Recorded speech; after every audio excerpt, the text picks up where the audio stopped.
Chapter 1180. She shook her head. If she didn't trust Su Yuan, she wouldn't have taken the initiative to ask Yang Qindong for the position of infantry division commander.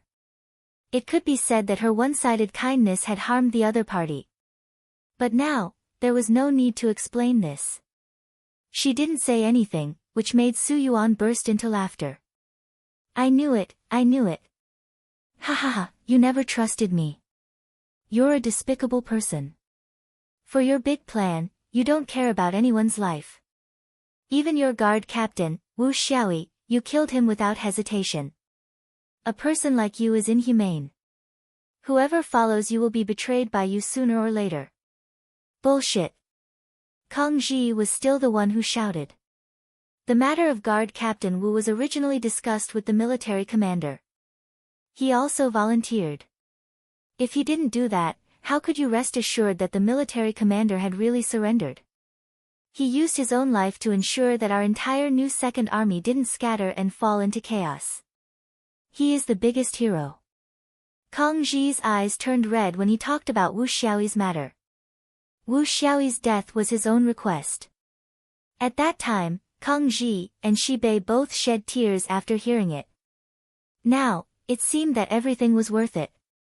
If it wasn't for this, even if Shi Bei wasn't harmed by Baiming, she would have been forced to go somewhere else. In this way, it would be very difficult for the new second army to unite and form a joint force. The sacrifice of one person in exchange for the integrity of an army was worth it no matter how one looked at it. And the person who sacrificed himself was naturally a great hero. Su Yuan, who just found out the truth, widened his eyes in disbelief. He thought that Wu Xiaoyi's matter was an exception and that Shi Bei had no choice but to deal with it. He didn't expect that everything was premeditated. Thinking about it, it wasn't wrong. It was precisely because of Wu Xiaoyi's death that he and Rong Shao lost their vigilance against Shi Bei. The idea of transferring Shi Bei away from here also stopped at that moment. He had never thought that all of this had been discussed beforehand. Thinking about how he had already fallen into someone else's trap from then on, and how it was normal for him to end up like this, he had nothing to say about his defeat. Su Yuan, who knew the truth, seemed to have aged a lot in that instant. In the eyes of the others, it was more or less unbearable. After all, this was his old brother. Sai, you should decide on your own. You should know that once you fall into the hands of others, it will be difficult for you to even die. Originally, Shirbi wanted to plead with Yang Qindong, but looking at this person's recent actions, it was simply unforgivable. Instead of waiting to be captured and tortured, it was better to have a quick death. It could also be considered as leaving behind the last bit of dignity in life. As soon as he said that, Su Yuan's body, which was about to collapse, straightened up again. People said that a bad life was better than a good death. He didn't want to die, and with a plop, he knelt in front of Shirbi. Military commander, I don't want to die. We are old brothers who have gone through fire and water together for many years. Please spare my life for the sake of my hard work even if I didn't make any contributions. Bugnam of Gojoseon admires you so much. As long as you are willing to plead for mercy, he will definitely spare me. As he spoke, he crawled on the ground and quickly came under Shirbi's mount. Su Yuan spoke with snot and tears. Looking at Su Yuan's appearance, Shirbi felt a trace of pity, but military discipline was a mountain, so he still turned his head to the side. If he really let Su Yuan go, how would he explain to the sixth young master, and how would he explain to the dead Wu Xiaoyi? After continuously crying a few times, there was no response from Shirbi. Su Yuan's eyes flashed with madness, and he suddenly shouted, "No." Why? We are old brothers who have gone through hard times together. You can be a military commander, but I can only be a division commander. You can obtain Bugnam of Gojoseon's trust, but I can't. I don't accept this. Shirbi, I will kill you. I want you to go to hell with me. As he shouted, Su Yuan pulled out his waist knife, raised it high, and chopped down at Shirbi. Puchi. A sharp curved knife pierced through his body. Su Yuan's eyes widened as he watched the tip of the knife come out of his chest. He then looked back at Kang Ji, who was one step ahead of him, and the light in his eyes quickly dimmed. His head drooped, and he died on the spot. This was the ugliest of human nature. When you made a mistake, you didn't know how to repent. Instead, you just blamed everything on others. When things were irreparable, you would plead for mercy. When your pleading failed, you would reveal your true nature. Unfortunately, Kang Ji had long been prepared for this move, and at the crucial moment, killed him first. Bury him. Shirbi sighed and said to the bodyguard beside him. Then, he didn't look at Su Yuan who was killed.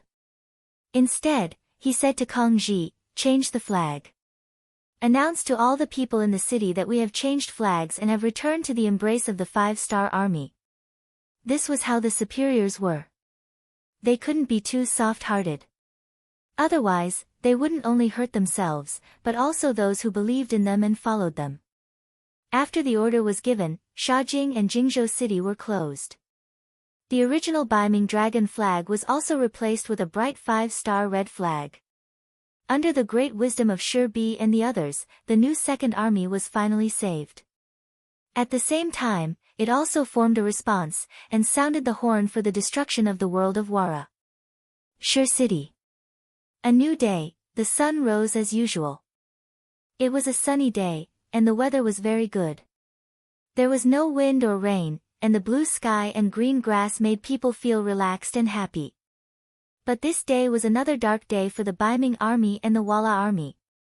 Just when most of the soldiers got up and were about to eat breakfast, a rumbling sound suddenly came from the ground. It was like spring thunder, completely breaking the tranquility of the grassland. After a series of rumbling sounds, a large number of troops appeared in the north and northwest of the barracks. They were like a sudden gust of wind, flying straight like a sharp arrow, approaching from afar. Enemy attack! Enemy attack! The scouts in charge of the security of the barracks shouted loudly, disrupting the normal order of the barracks. In the Baiming army's main tent, a scout rushed into the tent and fell to the ground. He said with his pale face, Marquis.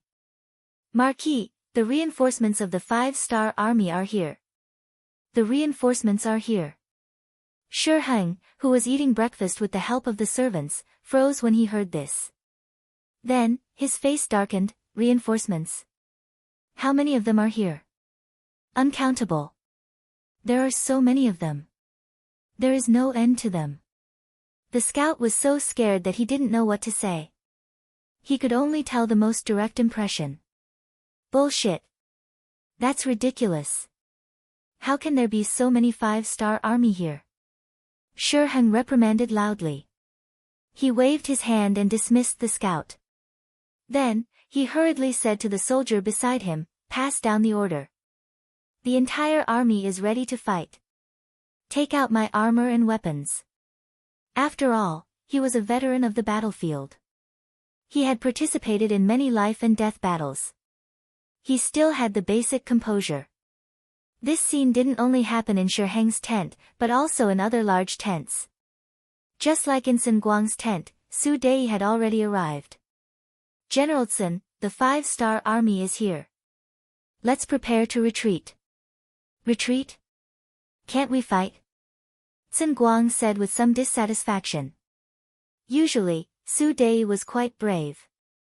Back then, they were able to break through the outer city of Shi City by relying on his bravery. But now, he became so cowardly. Fight? How do we fight? Why don't you go out and take a look? Su Dei shook his head bitterly. He was very clear about Sun Guang's courage. However, if he could still say these words after seeing the lineup of the 5-star army, then he really had to admire him. Sun Guang, who was a little suspicious, really walked out of the tent. When he saw the endless cavalry of the 5-star army not far away, he almost rolled down from the platform. He was already sweating profusely. He looked at Su Dei and said anxiously, retreat, retreat. Everyone retreat.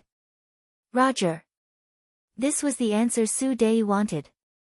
He didn't have the slightest intention to remind Sun Guang that Shi Heng hadn't given the order to retreat. What he wanted was to create chaos without fighting. This would be more beneficial for the expansion of the Bugnam of Gojoseon army.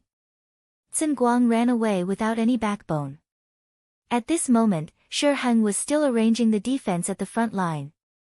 The 70,000 Liaodong cavalry were already eager to fight.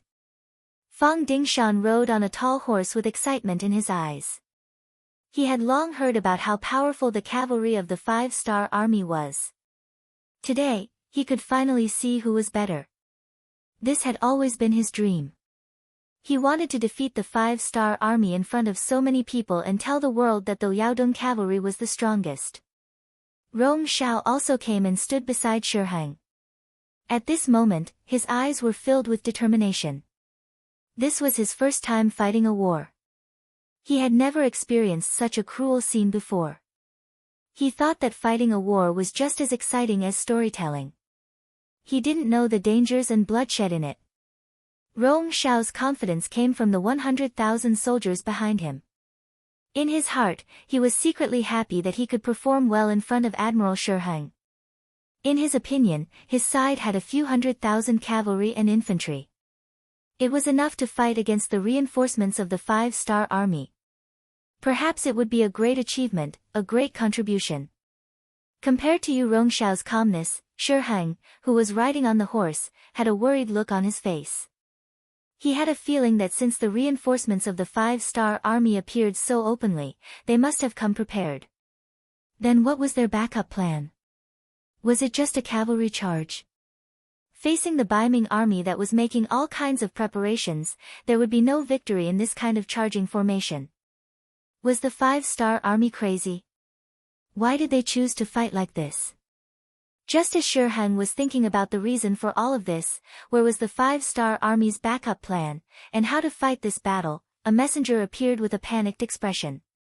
Marquis, bad news, bad news. Chapter 1181. What's the matter? Why are you so panicky? How can you be so calm? Looking at the cowardly side of his subordinate, Shi Heng reprimanded him. He had already decided to punish this messenger after the big battle. Without paying attention to Shi Heng's displeasure, the messenger knelt on the ground and said with a trembling body, Marquis, the Walla army has retreated. They didn't have the intention to greet us and rushed out of the barracks. Anne. Hearing the news that the Walla army had retreated, Shi Heng's eyes narrowed for no reason and he had a bad premonition. During this period of time, everyone had been on guard against each other and they were no longer as sincere as they were at the beginning. However, even though he was mentally prepared, Shi Heng was still very angry when he heard that they had retreated without fighting. Got it. You just said that there's more. What else? There's more. Deputy Chief Sun Guang has escaped with 50,000 infantrymen under him. As if he had exhausted all his strength, the messenger mustered up the courage to finish speaking. Ah! What? Hearing this news, Shi Heng's expression changed drastically. He turned around abruptly and the sword on his body was placed on the messenger's neck. With the cold sword on his neck, the messenger's face suddenly turned pale. However, since Shi Heng had asked this question, he had to answer it. He could only continue to speak. Just now, Deputy Chief Sun Guang has retreated with his troops. They withdrew all the troops that were attacking the city and fled to the south. Ayaya, Sun Guang, you've ruined Marquis' plan. Hearing that Sun Guang had also escaped, Shi Heng's expression changed drastically. Although Sun Guang only had 50,000 soldiers in his hands, he was responsible for attacking the first city. Once they retreated, the 5-star army in the first city would no longer be in danger. At the same time, they might be behind him. If that was the case, how could he resist? Not to mention, after days of bitter battles, the 50,000 soldiers under Sun Guang had experienced life and death situations. They could be described as elites. Once they left, not only would their combat power be greatly reduced, they would also not be able to find a replacement. Sun Guang's escape added even more uncertainty to the battle. In a fit of anger, he swung his saber and the messenger's head flew into the air. Shi Heng, who had killed someone, had red eyes and even his arms were trembling. It was obvious that he was angry in his heart. Report. Marquis, the 4 gates of the first city have been opened. They've rushed out of the inner city and are heading toward our camp in the outer city. Another messenger rushed over on horseback. Before he arrived, his shout had already resounded in the air. If Sun Guang was still around, they would have been able to more or less delay the 5-star army in the city from leaving the city since they had already taken down the outer city. But now, it was too late. Shi Heng's body shook slightly on the horse. Before the battle had even begun, the result had already been decided. Now that he was facing internal and external troubles, he knew that he had already lost. Shi Heng forced himself to stay alert. He looked at Rong Xiao, who was not far away, and said to the bodyguard beside him, "Ask General Rong to come over. Also, you go and inform General Fang to retreat immediately." Rong Xiao was still riding on his horse, feeling the tense atmosphere before the battle. For him, who was on the battlefield for the first time, this feeling was very exciting. It caused his adrenaline to rise uncontrollably. His face also turned a lot redder because of this.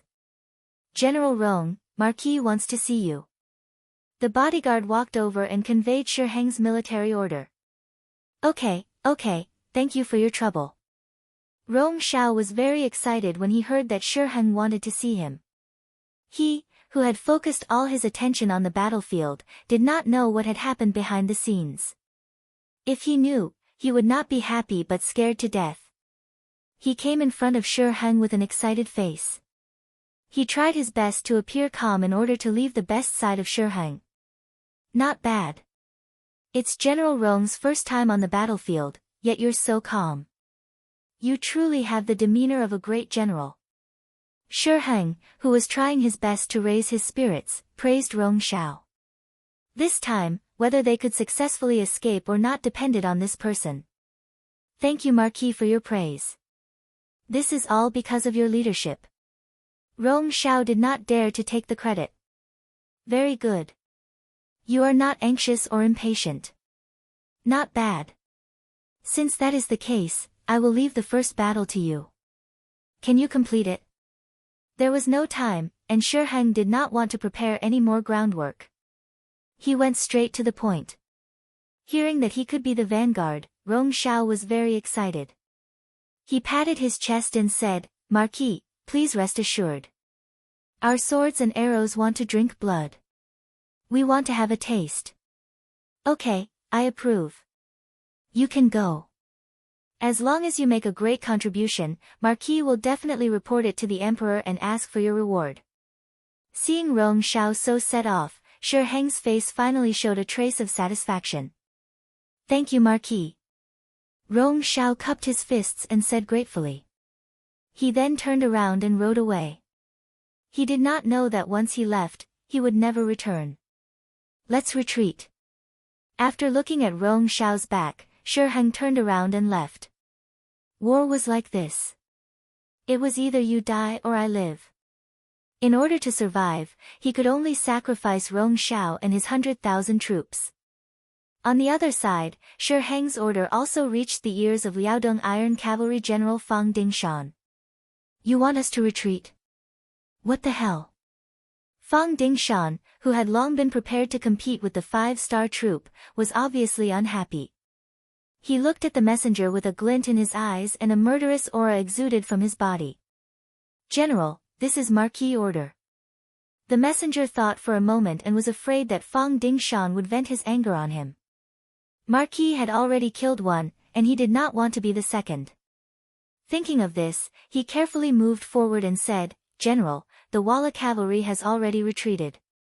General Sun Guang also left with his troops. When Marquis told me to inform you, he was also prepared to retreat. What do you think?" Fang Dingshan, who was about to vent his anger on the messenger soldier, involuntarily paused. After about 3 breaths, he let out a long sigh. "I see. Thank you for the information. General, you are too serious. Please hurry up." When the messenger heard Fang Dingshan's words of gratitude, he immediately let out a long sigh of relief. He then cupped his fists and left. After the messenger left, Fang Dingshan did not dare to delay any longer. He said to Luo Baikuan, pass down the order. All troops retreat. Retreat. Military orders were like mountains. Although Luo Baikuan still had a lot of questions, since it was the general's order, he had to carry it out. After he agreed, he ordered the 70,000 Liaodong cavalry to retreat in echelons. Elites were indeed elites. Even when they were retreating, they were still orderly. Compared to the army led by Shi Heng and Sun Guang who were fleeing in panic, they were much better. The 5-star army had arrived. According to yesterday's agreement, they launched a general attack at 3 in the morning.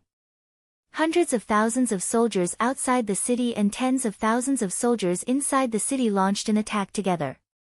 If Shi Heng could have predicted this, or if he could have remained calm in the face of danger, with his advantage in numbers and the cooperation with the Wara cavalry, he might not have lost the battle. On the contrary, as long as he persevered, victory was not impossible. After all, the provisions of the new army in the beginning city had been used up.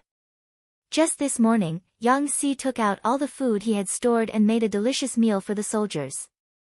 It was as if he was going to break the axe and sink the boat. If such an opponent could be suppressed, it would only take a long time for the morale to drop, and it would be time for a counterattack. Unfortunately, under a series of small actions and preparations, Baiming and Walla could not be of one mind, let alone fight the enemy together. When he learned that the 5-star army suddenly appeared in the east and north and began to attack, leader Yeshen decisively gave the order to retreat. He could not guarantee that when the 5-star army arrived, the Baiming army could not be relied on. He would never put his hopes on the so-called allies, especially those who were not reliable. Yeshen's retreat was just a signal to retreat. Next was Sun Guang's 50,000 soldiers, Fang Dingshan's 70,000 Liaodong cavalry, and Shi Heng's 30,000 elite soldiers. An entire army of 200,000 retreated without a fight, leaving Rong Xiao and the 100,000 infantrymen on the battlefield. From an advantage to a disadvantage, the originally fierce battle ended up like this. It seemed to be a coincidence, but if one thought about it carefully, it was inevitable. If the alliance was not united, it would be better not to unite. Otherwise, the consequences would be unimaginable. Having said that, Rong Xiao, who was completely unaware of all this, was riding on his warhorse in high spirits and watching his army get into formation to fight the enemy. As expected of a merchant, he knew how to maximize the benefits of everything. After receiving Shi Heng's order, he gathered the generals under his command and told them openly, "Let's go and see what's going on. I am a person who does not know much about war, nor do I know much about military matters. However, there is one thing that I know, and that is that it is natural for soldiers to eat grain. Therefore, what I want to do is to solve your worries. How about this? In this battle, no matter how the court rewards the generals who have made great contributions, I will reward them with 1,000 to 10,000 taels of silver. How about it? When there is a great reward, there will be brave men." Under the great reward, the generals were all excited. They all expressed that they would fight this battle well and add glory to Rong Xiao's face. Laughing with satisfaction, Rong Xiao watched the generals leave the tent. Humming an unknown tune, he called for the military singers and prostitutes, and just like that, they began to drink in the big tent. To Rong Xiao, as long as everything was arranged to the right people, he only needed to wait for the good news in the big tent. While drinking wine and watching the music and dance, he even imagined the scene of going to Shi Heng to report his victory. Presumably, this time, he would definitely achieve great success. First City. All the cavalry warriors of the new army had done all the preparation work before 3 o'clock in the morning. They filled their stomachs, fed their warhorses, sharpened their swords and spears, and prepared their bows and arrows. As soon as the time was up, they would set off together and rush out of the city. They wanted to vent all the grievances that they had suffered during these days at this moment. Chapter 1182. As the commander of the army, Tiger's man wore an eye-catching purple cloak. It was the unique symbol of a first-rank officer. At this moment, he was also riding on a horse with a scimitar in his hand. He had given the order for the entire army to charge. According to the plan, the 5-star army outside the city would attack half an hour before the hour of the 5-star army. After all, the distance between the two sides was quite far and it would take some time for them to rush over. The 5-star army inside the city would only need to wait for the hour of the 5-star army to pass before launching their attack. Just as the hour of the 5-star army passed by and Tiger's man was prepared to charge into the city, the scouts suddenly sent a message saying that the Baiming army on the outer city gate was beginning to retreat. What's going on? How is this possible? Tiger's man said with a face of disbelief. The war hadn't officially begun yet. How could the Baiming army retreat? Suspecting that this was a trap, Tiger's man personally led a group of generals to the inner city gate tower. As expected, they saw the Baiming soldiers fleeing in panic. Through the binoculars, they could clearly see the Baiming army soldiers on the outer city gate tower quickly rushing down the city. Some people even threw the Baiming dragon flag in their hands to the ground in order to save time. There were also some soldiers who were pushing each other and cursing as they went down the city gate. Some of the more violent ones even attacked, but there were no deaths. This can't be fake, right? Deng Yu, the commander of the new 1st Army's 2nd Cavalry Division, who saw all of this through the binoculars, couldn't believe it. After all, chaos before the war had even begun. This didn't make sense, so it was normal to think more about it. Fake? If this is all an act by the Baiming army for us to see, then I can only say that they shot themselves in the foot. What's so scary about an army without any morale? How could they be a match for our new 1st Army? Tiger's man put down the binoculars and said with a proud expression. In a battle between two armies, the level of morale often determined the outcome of the battle. Unless it was a very elite army, otherwise, it was absolutely impossible to stage such a scene because it was very likely that the morale of the army would really be really lax and out of control. That's right. It's very likely to be true. Although we don't know what's going on outside, we shouldn't miss such an opportunity. Commander, I suggest we launch the attack in advance, Lu Zhua, the commander of the 1st Cavalry Division, requested after putting down his binoculars. That's right, our heavy cavalry regiment requests for battle. Regiment Commander Windchaser said. Our light cavalry regiment is fast, we also request to fight. Commander Ma Xiong-shan did not forget the last time they encountered the Liaodong Iron Cavalry that retreated without a fight. Although there was a military order for him to retreat at that time, and although it seemed that the order was correct, it was still a humiliation to him and the light cavalry regiment. Even in his dreams, he wanted to take revenge. Our reconnaissance regiment also requests to fight. Regiment Commander Ding Shan also stood up. Okay, seeing that it was about to become a mobilization meeting, Tiger's mane quickly waved his hand. Since everyone is so full of fighting spirit, then I don't think there's any need to prioritize. Let's go out in 4 cities. In short, we have to go all out and defeat the enemy. Yes. There was no need to fight. Everyone could go out of the city with the fastest speed to join the battle. The Tiger generals were all eager to try, and their faces were full of murderous intent. Next, the generals rushed down the city. Then, the 4 main city gates of the first city, which led to the outside world, were all opened. Then, the vast cavalry army rushed out and rushed to the barracks behind Rong Xiao's army, which was not prepared. After receiving Rong Xiao's promise of a heavy reward, the generals were full of fighting spirit. Because of this, they all wanted to make the first contribution. The generals who were supposed to be in charge of the security at the rear also moved their troops to the front. In this way, they could find an opportunity for themselves. It was precisely this kind of move that made their rear seem very empty. When the new cavalry army rushed out of the inner city, smoothly passed through the outer city, and arrived at the rear of the Baiming army, they did not encounter any decent resistance at all. Although the division commanders and regimental commanders were also very curious as to why such a result occurred, they did not stop attacking. Instead, when they arrived at the rear of Rong Xiao's army and saw that the enemy's rear was undefended, one by one, they pounced forward like wolves and tigers.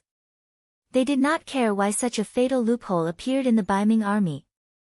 They only knew that if they did not take advantage of the situation, they would be bastards. Since the enemy was not prepared, they only needed to charge forward. They would definitely not greet the enemy first and give the enemy time to prepare for battle. As a result, the Baiming army was in a tragic situation. Suddenly, tens of thousands of cavalrymen from the 5-star army appeared behind them. It was as if the heavens had descended from the sky. Several Baiming army that had reached tens of thousands of soldiers were almost defeated after being stabbed in the butt. This kind of defeat quickly affected the other Baiming army nearby. Some generals even did not know what to do with their troops. Should they prepare their bows and arrows to kill the 5-star army? Or should they turn around and deal with the 5-star army that had suddenly appeared behind them? Even the generals could not make a decision at the first moment. The soldiers below were even more chaotic. Many soldiers had fled before the battle. There were also many people who were smart enough to kneel on the spot and raise their weapons high. They were already prepared to surrender.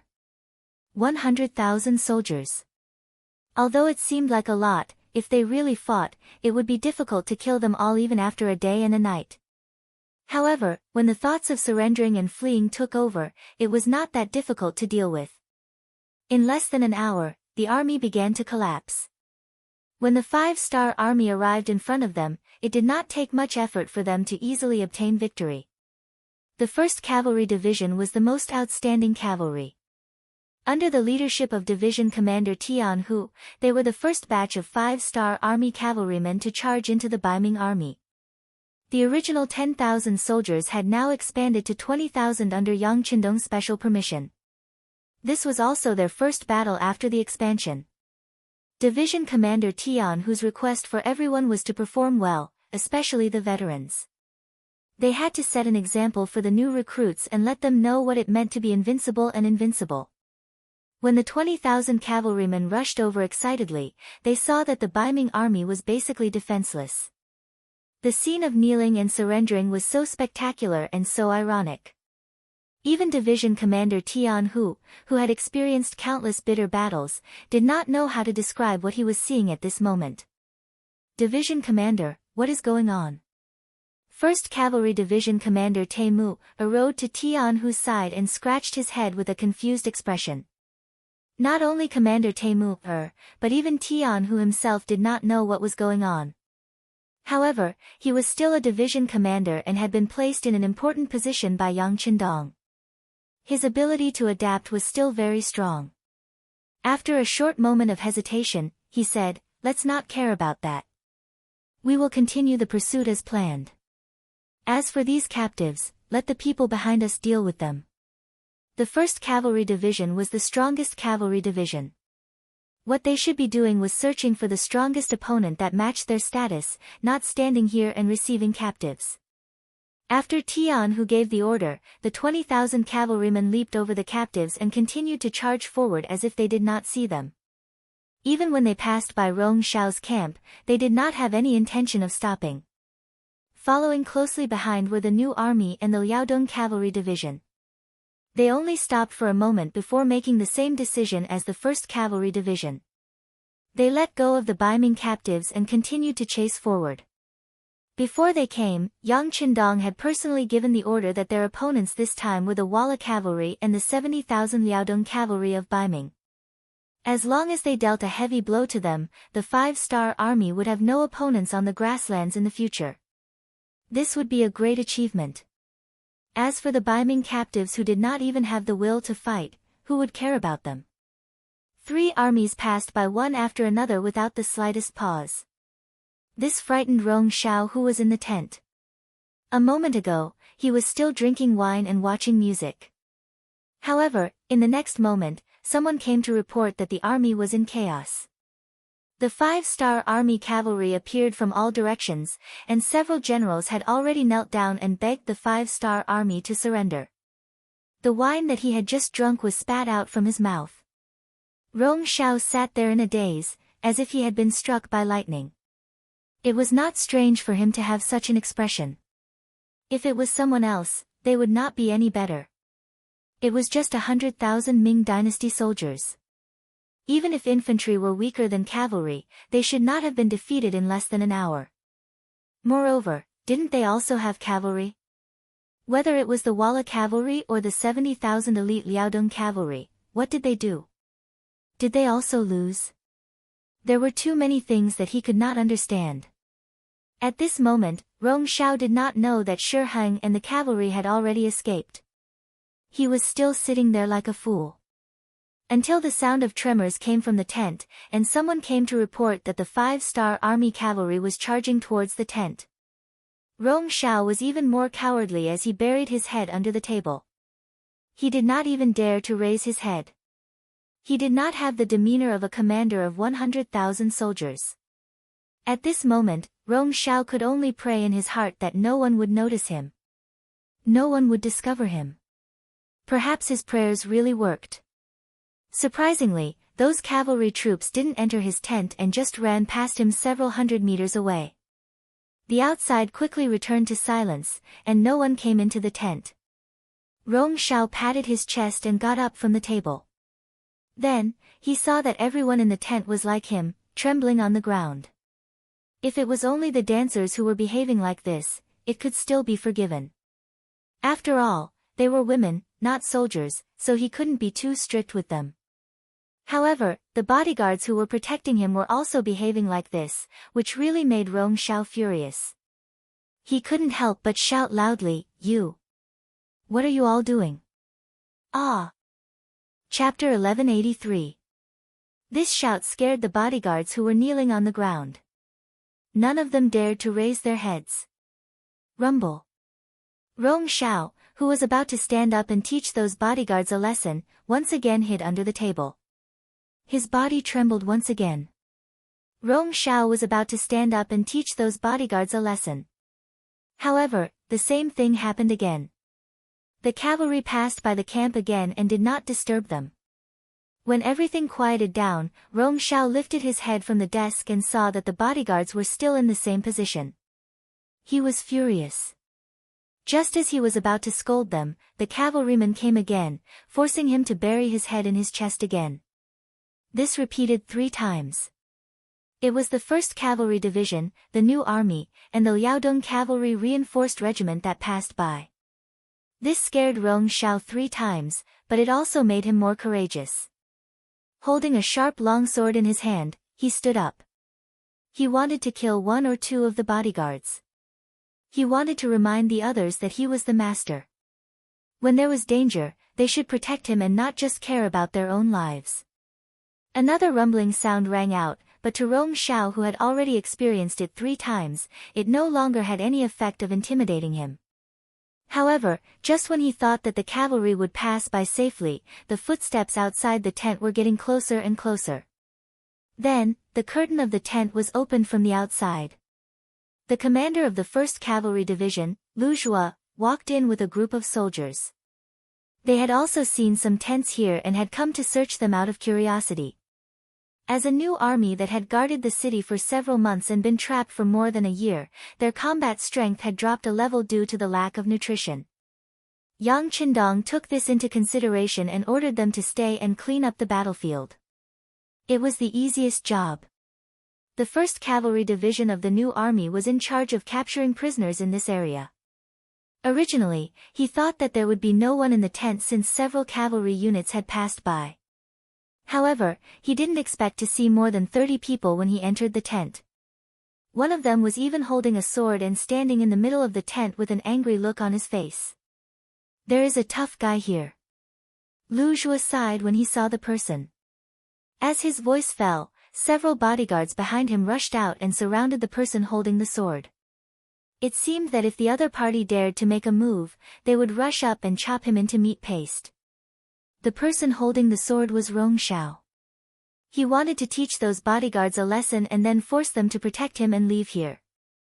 He did not expect that there would be cavalry who noticed this place and rushed in. When he saw those bodyguards surrounding him, he was scared and threw his sword on the ground. Then he knelt on the ground and shouted, "Sir, please spare me." Ah! He turned out to be a coward. This dramatic scene stunned Lu Zhua. "Yes, I am a coward. In order to survive, Rong Shao, who was kneeling on the ground, forced himself to raise his head. He wanted to see who the other party was and whether they could be bribed. As long as they could let him live, he was willing to pay a lot of money. When he raised his head, he recognized Lu Zhuo.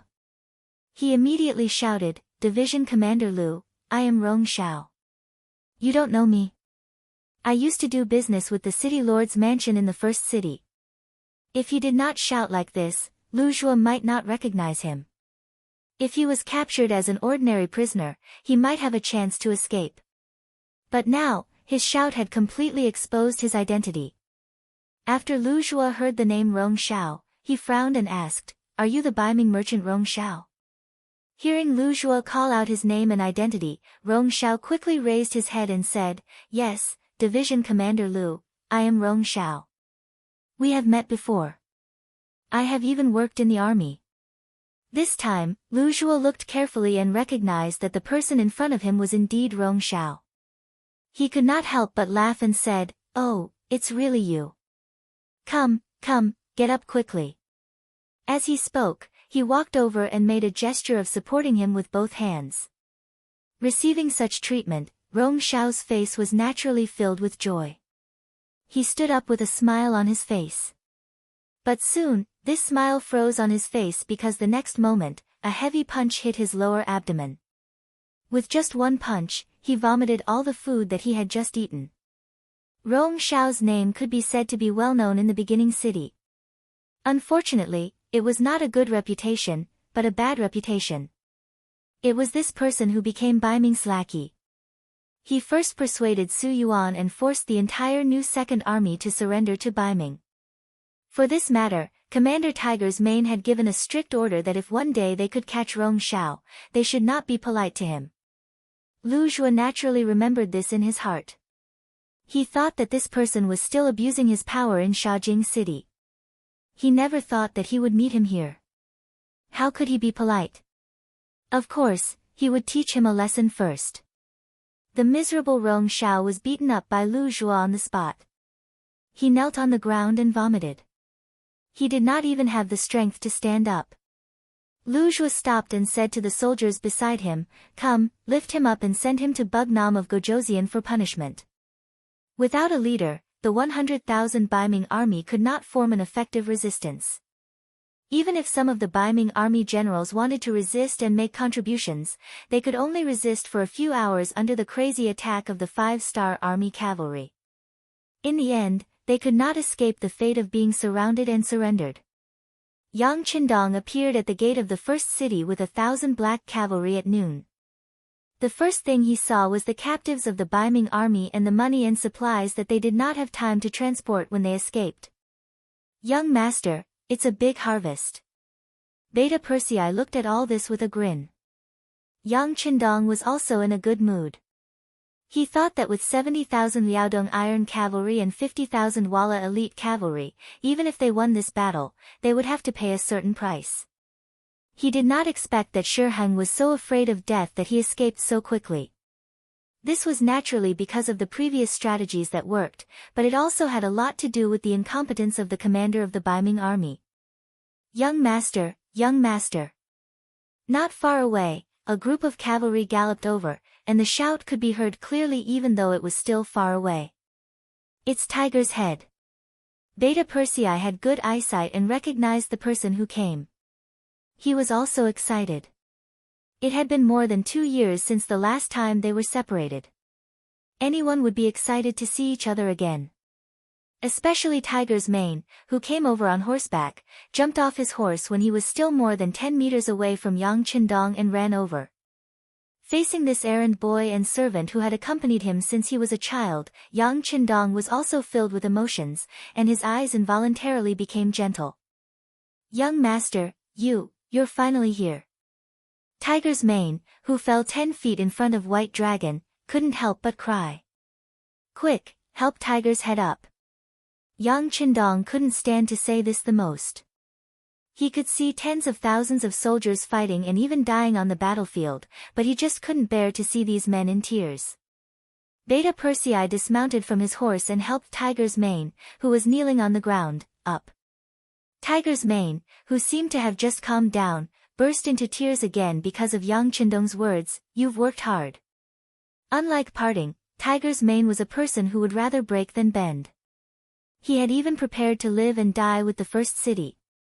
He also thought that he would never see the young master again in his life.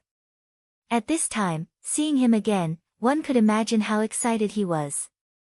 "Young master, you're becoming more and more mature and charming," Tiger's mane couldn't help but say after looking up and sizing up Yang Qindong. When he first entered the capital of the Great Ming Dynasty, Yang Qindong was only a young man who was less than 20 years old. But now, he was nearly 30 years old and was a mature middle-aged man. Even the corners of his mouth had grown a beard. How could people not be moved? "Ha, Tiger's mane, your flattery skills have also improved." With Yang Qindong's laughter, the atmosphere at the scene suddenly became much more cheerful. After Tiger's mane, Yang Si, Yu Mian, and the others came to greet him one by one. Yang Qindong gave each of them verbal encouragement, making them feel the warmth and importance of being close to them. After everyone greeted each other, they talked about the current situation of the battle. Tiger's mane took the initiative to report, "Young master, except for more than 10,000 people who died or were injured in battle, the rest of the 100,000 Baiming army surrendered and were captured. Among them, the commander-in-chief, Rong Shao, was also captured alive by us. You can do whatever you want with him." "Very good." Yang Qindong nodded happily. "This battle is much smoother than I thought. Everyone has put in a lot of effort and should be rewarded." "Ha ha ha." Everyone chuckled when they heard this. However, only one person had a straight face. When he saw that Yang Qindong seemed to be in a good mood, he suddenly stepped forward and said, "King, I don't want to be rewarded. I only request to participate in the hunting mission. Please allow it." The person who spoke was the commander of the new light cavalry, Ma Xiangshan. It was obvious that he was still angry about being stopped by the Liaodong cavalry. This time, he wanted to take revenge. When Ma Xiangshan first met Yang Qindong, they were still at High Town.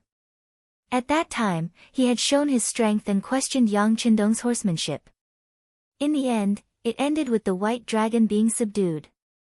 After not seeing each other for many years, the moment he opened his mouth, it was as if he was in a difficult position. Tiger's mane, Yang Si, Yu Mian, and the others were all shocked and angrily rebuked him. Today, Yang Qindong was no longer the Yang Qindong of High Town.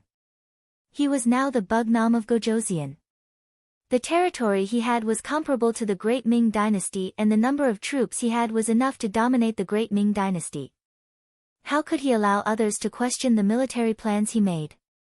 If Yang Qindong became angry and punished Ma Xiangshan, no one would be able to say anything.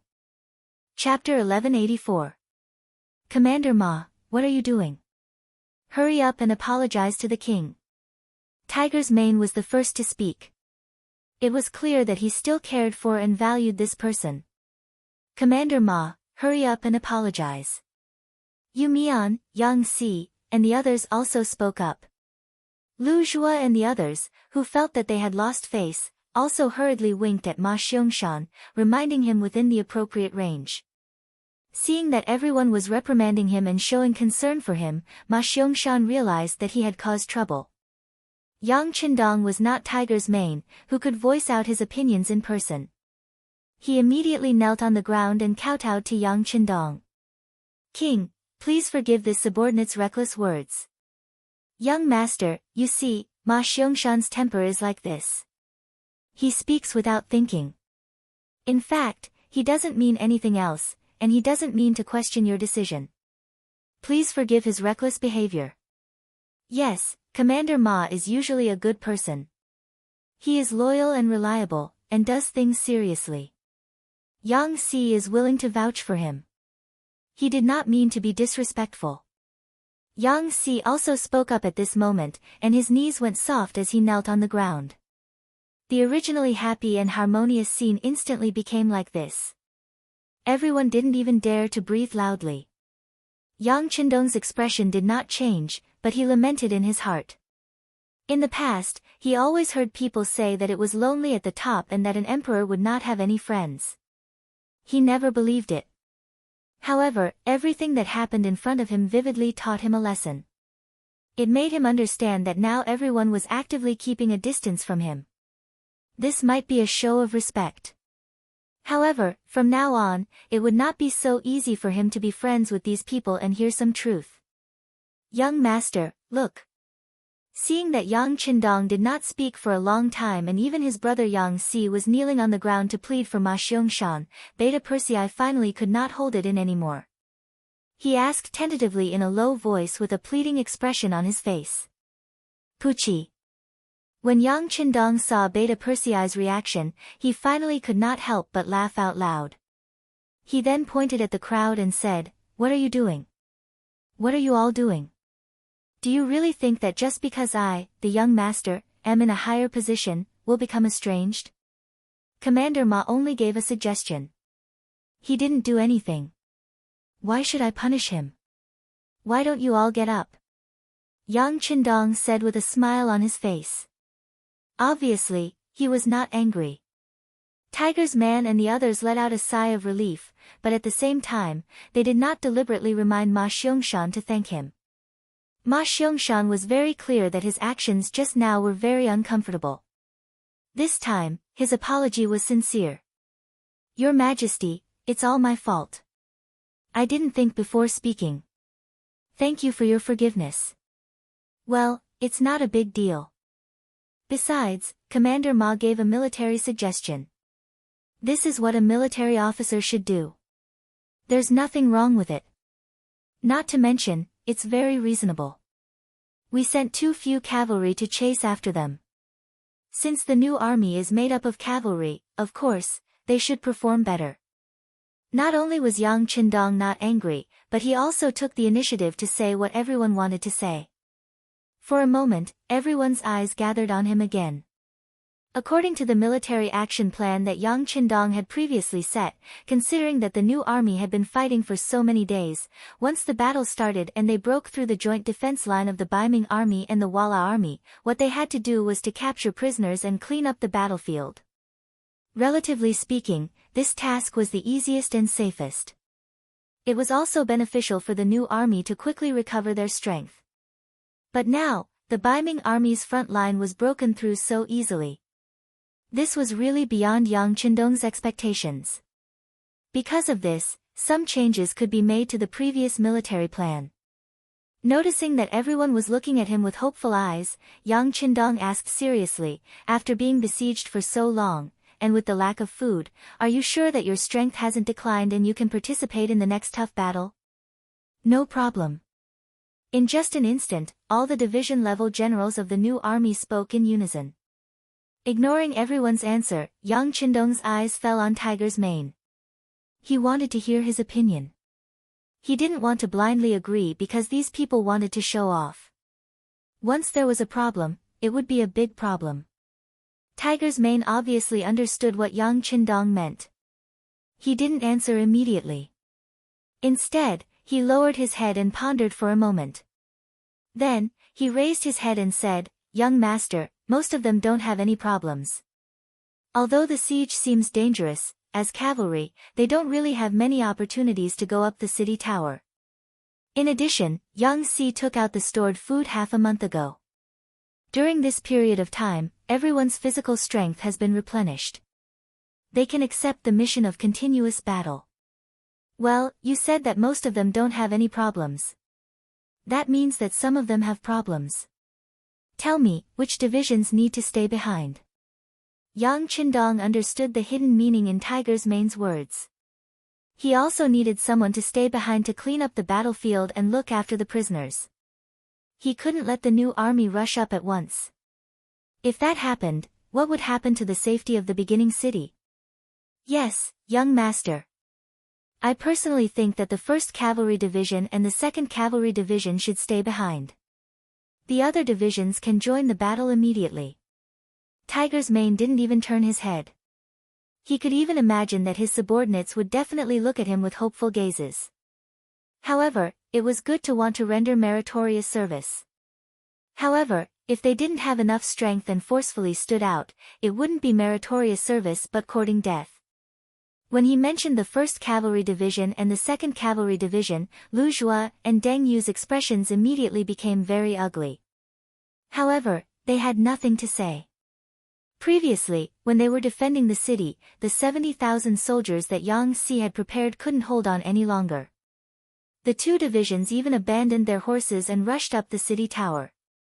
Only then did they protect the city. Because of this, their losses weren't small. Now, it was most appropriate for them to stay behind to defend the city and look after the prisoners. After Tiger's Mane finished speaking, no one objected. Yang Qindong knew that this should be a result that everyone could accept. He immediately said, "Very good. If that's the case, the 1st Cavalry Division and the 2nd Cavalry Division will stay behind. Heavy Cavalry Regiment, listen to my orders. You are ordered to wander around Tulu City. If you find any Baiming army that wants to come out, fight them back. If there are too many enemy soldiers, you can return to the beginning city at any time to ask for reinforcements." Yes. The Heavy Cavalry Regiment's commander, Windchaser, immediately agreed excitedly. Light Cavalry Regiment and Reconnaissance Regiment, rest for a while. After that, you will set off with this king and kill your way to the Hanoi area. This time, we will make the Wara Wara pay the price. I want Yeshin's head. Yang Qindong's voice became louder and louder as he spoke. The 2 commanders, Ma Xiong-shan and Ding Shan, immediately agreed loudly. As the war went surprisingly smoothly, Yang Qindong's vision was no longer limited to taking back the lost cities. Instead, he wanted to make a crusade against his enemies and opponents. And this time, his target was the leader of the Wara Wara, Yes Hen. Although Baiming was also an opponent, after all, they had a deep foundation and were powerful. If he tangled with them now, he didn't know how many troops and time he would have to invest. This was not in line with Yang Qindong's current development goal. It was better to let go of the opponent first and clench his fists to deal with Yes Hen first. Of course, if Baiming didn't know what was good for them and still came out to mess things up, then he didn't mind fighting a few more battles with them. The new army's military plan had been adjusted. Everyone went to prepare. Using these few hours of reorganization, Yang Qindong came to the big tent outside the city. He separately received the Far Eastern Army's commander Chen Bo, Mabe Division's commander Xin Honghai, Na Raizong, and the Mongolian generals who had joined the 5-star army. During the process of receiving them, Yang Qindong gave full recognition and praise to everyone's performance, making every general feel a sense of importance. When everyone walked out of the tent, their faces were full of satisfaction and excitement. Especially at the end, when Yang Qindong sacrificed himself to analyze the situation for them, it made them have a clearer understanding of the next step and plan. For example, the Far Eastern Army's commander Chen Bo, Yang Qindong straightforwardly asked him to rush back to the Far Eastern province. The environment there was complicated, and they couldn't lack the deterrence of the army. Of course, this time, they didn't come in vain. After the supply line was opened, soon new supplies would be sent from the sea through the Liaodong region. This time, when Chen Bo and the others returned, they could send a large number of logistical supplies back. This would play a very positive role in speeding up the development of the Far Eastern province. 6th Young Master, I will leave you a division. Next, we will deal with Yes Hen of the Wara. He is not an easy person to deal with. Of course, the more the better. I also want to let my soldiers see the true style of the 5-star Army's cavalry. Chen Bo was in favor of withdrawing the army back to the Far Eastern province. Originally, this time, he came here to launch a surprise attack and rescue the heavily injured Mo base city and Shur city. Now that the mission was completed, of course, he had to go back. However, he still hoped to leave a division behind so that they could learn more from Yang Qindong. In the face of Chen Bo's request, Yang Qindong thought about it for a while and agreed. No matter what, he was still the commander of an army. Moreover, he stayed in that bitter cold place all year round. If he made a request, he would have to fulfill it. After Chen Bo left a division behind, Narisong was also allowed to bring 20,000 Mongolian cavalry to participate in the next battle. Yang Qindong only had one request for him, and that was to follow orders. Since those small Mongolian tribes wanted to have a share of the pie in the war, they must obey orders and follow orders. If they couldn't do this, then they should leave as soon as possible. Now, Yang Xie didn't have to rely on these small Mongolian tribes. Chapter 1185. Yang Xie's continued growth and economic development, especially after defeating the Baiming army and the world of Wara, made the small Mongolian tribes see the rise of a powerful five-star army, a new force. They could only look up to the five-star army and didn't dare to have the slightest disrespect. After knowing that the order was personally given by Bugnam of Gojoseon, no one dared to refuse. They all said that they would obey the military order, and some even directly said that they wanted to join the five-star army. In their opinion, finding a strong backer would be more beneficial to their tribe's future development. For those who wanted to rely on him, Yang Qindong didn't have no choice but to accept all of them. He asked Yang Er to investigate carefully and make sure that their strength could play a role before accepting them. On the contrary, some of the small tribe leaders who had their own plans were already dead in Yang Qindong's heart. For the future generations, he wouldn't allow other armed forces to exist under his rule. Even if they were to rely on him, he wouldn't allow them to join the five-star army. He also had to disrupt their original organization, which meant that he had to completely eat them up. In the future, people who joined him and rebelled often happened, and it happened more than once. It also caused a lot of headaches for those who thought that they were broad-minded. Yang Qindong didn't want to make this kind of mistake again.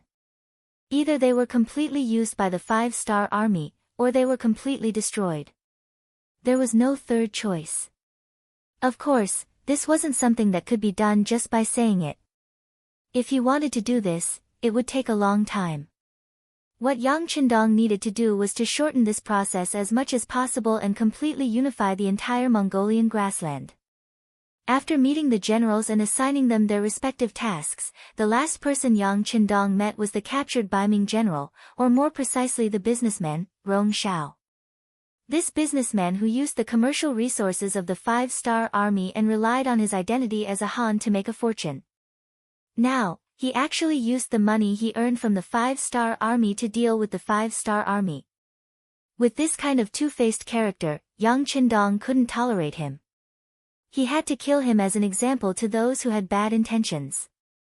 Rong Shao, who was tied up, was like a fat pig that was about to be slaughtered. He was tied to a piece of wood and carried into the tent. As he entered, a fishy stench spread throughout the tent. Beta Persei, who was standing on the side, wrinkled his nose, asked with an unhappy expression, "What's going on? Did you throw him into a cesspool?" Second brother, "No, he was so scared that he peed and pooped. I just gave him a simple wash, but I didn't expect him to pee again." Longwei's captain, Ba Daojiang, who was responsible for bringing him in, said with a face full of disdain. "Humph. You dare to make an enemy out of our five-star army with just this little bit of ability?" Knowing that this was all because Rong Shao was too cowardly, Yang Er snorted unhappily. Yang Qindong's expression was normal. In the past, in order to complete a mission, he had come into contact with all kinds of environments. It was just some strange smells, it really didn't make him feel any discomfort. He first looked at Rong Shao, who had fainted from fright, and nodded. "Come, wake him up." Splash! A large bucket of cold water was then handed over to Rong Shao. A wave of coldness directly stimulated him, causing him to struggle and shout loudly. "Ah! Don't kill me, don't kill me, I'm willing to surrender to the five-star army, I'm willing to serve the grandfathers of the five-star army." Rong Shao really didn't have a backbone. If it was said that he was tortured by Longwei for a period of time, he was already scared out of his wits at this moment, and he couldn't help but shout when he woke up. After shouting for a while, he found that no one was paying attention to him. Only then did he have the courage to open his eyes and look at the surroundings. He saw Bugnam of Gojoseon, Yang Qindong, sitting at the head of the tent, wearing a golden robe. "Ah! Bugnam of Gojoseon. Rong Xiao, who was once met by Yang Qindong because he was a businessman, immediately recognized Bugnam of Gojoseon's identity, and his eyes flashed with panic and surprise. Speaking of which, he felt sorry for Bugnam. Now that Bugnam of Gojoseon had found him, he was not afraid. But he believed even more that the king of hell was easy to meet, and the little devils were hard to deal with. Compared to those Long Wei who used various means to deal with him, he believed that Yang Qindong should be easier to talk to, because people with such an identity would not take him seriously. As long as the other party was happy, he might be let go like a fart. Thinking of this, Rong Xiao, who was lying on the ground, suddenly got up and came to a place 5 meters in front of Yang Qindong at a fast speed. He kowtowed to the ground. Bugnam of Gojoseon, I was wrong. Please be magnanimous and spare my life. I promise that the Rong family will completely obey your orders in the future and work for the 5-star army. I will be your dog in the future, and I will bite whoever you ask me to. By the way, our Rong family has been doing business for generations, and we have a lot of connections in Baiming. If you want to do something, we will definitely do it well and won't let you down. I only ask that you spare my life to show your magnanimity. I believe that many people will join you. Rong Xiao deserved to be a businessman. When he said these words, he didn't even stutter. It was as if these words had been rehearsed by him many times in his heart. The Rong family had indeed been doing business for generations. They had experienced being looked down upon by others at the beginning, and now they had a wide influence. Otherwise, they wouldn't have been conferred the title of general and could lead 100,000 soldiers just because they had done one thing. It was a good thing for the 5-star army and Yang Qindong to have such a congenial person. With them around, he would be able to gain a better understanding of the northern Ming dynasty. Or if it was another person, he would nod and agree.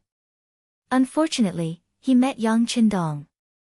It was because of Rong Xiao that the new Second Army had experienced a tragedy. Even among the captives in the Battle of the First City, many people who were originally from the new Second Army had been captured. Some of them had really betrayed Baiming, while some of them hadn't. It was just that the environment had forced them to work hard for Baiming in order to survive. It was because of Rong Xiao that the commander and the others had experienced a humiliation that they would never forget in their lives. This kind of approach was often more uncomfortable than killing them. If it weren't for Yang Qindong's enough trust in the commander, he and the entire new Second Army would not have a good ending. It was because of Rong Xiao that the 100,000 people in Shaojing City and Jingzhou City had not seen the sun for several months. The happy smile on their faces in the past had disappeared. Instead, they were living like walking corpses. No one wanted to experience the feeling of going from heaven to hell again. It was because of Rong Xiao that the guard captain, Wu Xiaoyi, had to die to show his loyalty. Such a loyal person who protected his master was killed by this villain in front of him. It was because of Rong Xiao that the two cities had to temporarily rely on Baiming in order to survive. Because of this, Baiming and the War of Wara had no scruples and could besiege the first city. So many good soldiers had died tragically. It was because of Rong Xiao. There were many more that Yang Qindong didn't want to say or think about. And all of this was because of Rong Xiao's personal reasons. In the face of such a person who could be said to have committed a heinous crime, even if there was a flower in the sky, how could he forgive him? Compared to the benefits of getting along well with the Rong family, if Rong Xiao didn't die, how many people would be disappointed?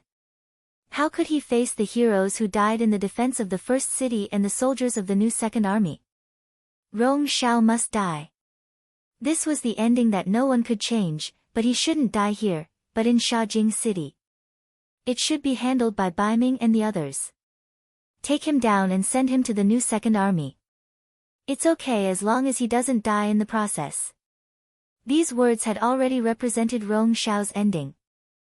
There was even a hidden meaning in the words, that was, he would let everyone torture Rong Xiao along the way, as long as Rong Xiao didn't die. It was best to let him suffer a fate worse than death, and let him know what would happen if he offended the 5-star army. It was almost time, and Yang Qindong was ready to set off with the army. In contrast, the Wara had run for several hours. Although Tian Hu and the others had already chased after them, they were alone and didn't bring enough money and food, so they couldn't be at ease. Order, the new 1st Army Reconnaissance Regiment to be the left vanguard, responsible for the safety of the left wing. Order the new 1st Army Light Cavalry Regiment to be the right vanguard, responsible for the safety of the right wing. Order the 20,000 Mongolian troops led by Nari Song in the 1st Cavalry Division of the Far Eastern Army, Daikwa, to be the middle. Order the 4th Army Division to be the rear, escorting the army's money and food. Set off. In the big tent, Yang Qindong shook his arm and shouted. More than 50,000 troops went south from the first city. Looking at the back of the army, the new 1st Army commander, Tiger's Mane, was filled with emotion. The 5-star army has completely grown up. Yes, but our future mission is still a long way to go. Yu Mian, the lord of the first city, also sighed. Ha, don't be emotional at this time. We still have too many things to do. Reorganizing the captive army and preparing to receive the new supplies, we still need the cooperation of the army commander and the lord of the first army. Yang Si chuckled, looking quite proud. It was no wonder that he was so happy. More than 70,000 Walla cavalry, more than 90,000 Baiming infantrymen, and nearly 70,000 infantrymen from Shirwanshan's headquarters. This was more than 200,000 troops, and now they all needed to be reorganized. This task mostly fell on him, the logistics division commander. Although the task was heavy, he was very happy. With so many troops, he could do a lot of things in the future. Don't worry, we will fully support you if you need anything. Yu Mian also said with a smile. But at the same time, he didn't forget to put forward a condition. It's just that the inner and outer walls of the first city have been damaged in this battle. With so many laborers, can Division Commander Yang Si help me? That's not a problem. We don't have anything else now, but we have people. Ha ha ha. Yang Si laughed. At this moment, not only him, but Tiger's Mane and Yu Mian also laughed together. Chapter 1186. Compared to the joy of the new army, at this time, Shi Heng was leading the army to strengthen the defense of Tulu city. In the battle outside the beginning city, the Baiming army was defeated and retreated. Rong Xiao's 100,000 troops were all captured by the 5-star army. Not only that, he just received news that Shajing and Jingzhou city were once again controlled by the 5-star army's new 2nd army and returned to the embrace of Bugnam of Gojoseon. All kinds of unfavorable news came, and Shi Heng's face became very ugly. He already knew that this attack on the grasslands had ended in failure. He didn't dare to imagine what kind of reaction the emperor would have once he knew this news. What he had to do now was to mend the pen after the sheep were lost and find someone to take the blame. Shi Heng's earliest preparation was to let Sun Guang, who retreated first, take the blame. For this reason, he also ordered Sun Guang, who retreated to Tulu city, to be arrested. Now he was in the dungeon's interrogation room. He hoped that he could use his words to persuade the other party to take all the blame. This way, his responsibility as the commander would be reduced by a lot. In order to strengthen his power, Shi Heng also invited Fang Dingshan over. The two of them interrogated one person together, which was enough to give Sun Guang face. Bring people to commit the crime. Shi Heng said with some momentum as he slammed the wooden block on the desk. Bring people to commit. Wei. Wu. The group of Yamen runners standing on both sides also shouted loudly, raising the tense atmosphere to the extreme. In the midst of the shouting, Sun Guang, shackled and shackled, walked into the hall under the protection of two bailiffs. Although he was still far away, the clattering sound could be heard. The shouts continued, as if to create an extremely tense atmosphere. Shi Heng, who was sitting behind the desk, was already waiting to see Sun Guang's current appearance. Sun Guang's face would definitely turn pale, and he would kneel down and beg for mercy the moment he saw him. If that was the case, wouldn't Sun Guang have to say whatever he wanted him to say? The greater the expectation, the greater the disappointment. Sun Guang finally appeared, but he did not show the slightest sign of fear. Instead, he looked lazy and sleepy. When he saw Shi Heng and Fang Dingshan, he even yawned and said with a smile, "Sigh, even if I caught the wrong person, I shouldn't have let Marquis and General Fang come here personally. I'm really flattered." He did not seem to be afraid at all. On the contrary, he was so calm. In the eyes of Shi Heng and Fang Dingshan, they were surprised. The two of them first looked at each other. After confirming that the person who came was Cin Guang, Shi Heng suddenly picked up the wooden block and said, "Cin Guang, don't pretend to be crazy here. Marquis is asking you, do you know your crime?" The sound of the wooden block reverberated in the interrogation room. It was quite imposing. However, this was nothing to Cin Guang, who was like a hob. He could even laugh and said, "Crime? What crime have I committed?" "You." Shi Heng was really angered by Cin Guang's shameless behavior. He pointed at him and said, "You led the troops to retreat without a military order, which led to our defeat in the Battle of Beginning City.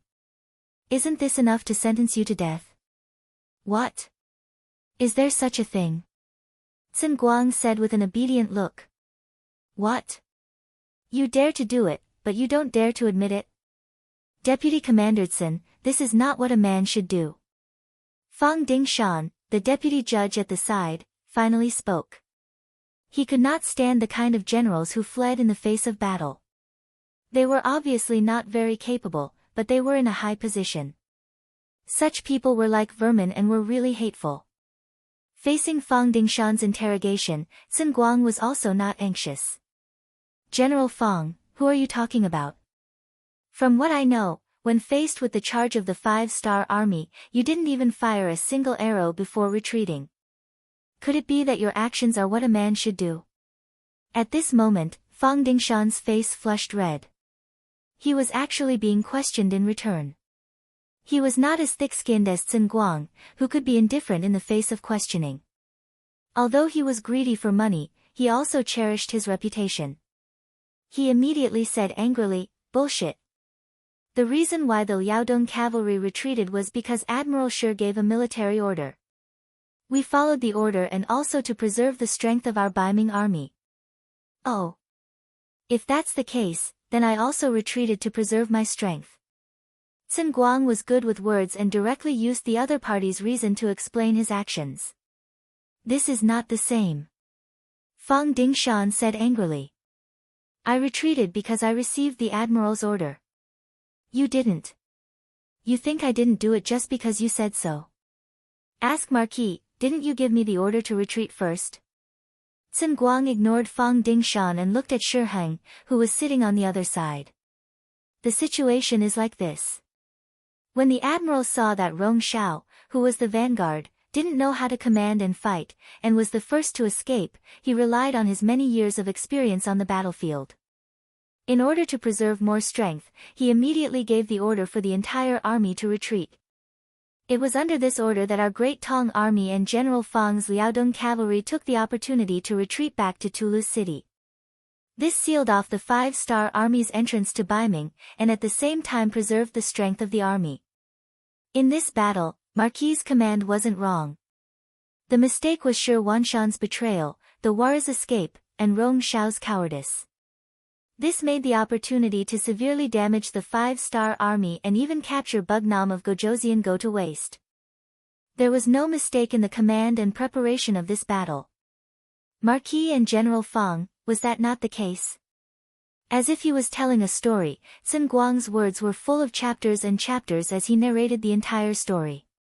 Shi Heng and Fang Dingshan were stunned when they heard this. If they didn't experience it themselves, they would also think that this was what happened. Without waiting for the two to react, Cin Guang continued, "Of course, if the two of you insist that I am guilty, then there is another explanation. Admiral Shi didn't know how to maintain a good relationship between the two armies, so the Wara suddenly retreated at a critical moment.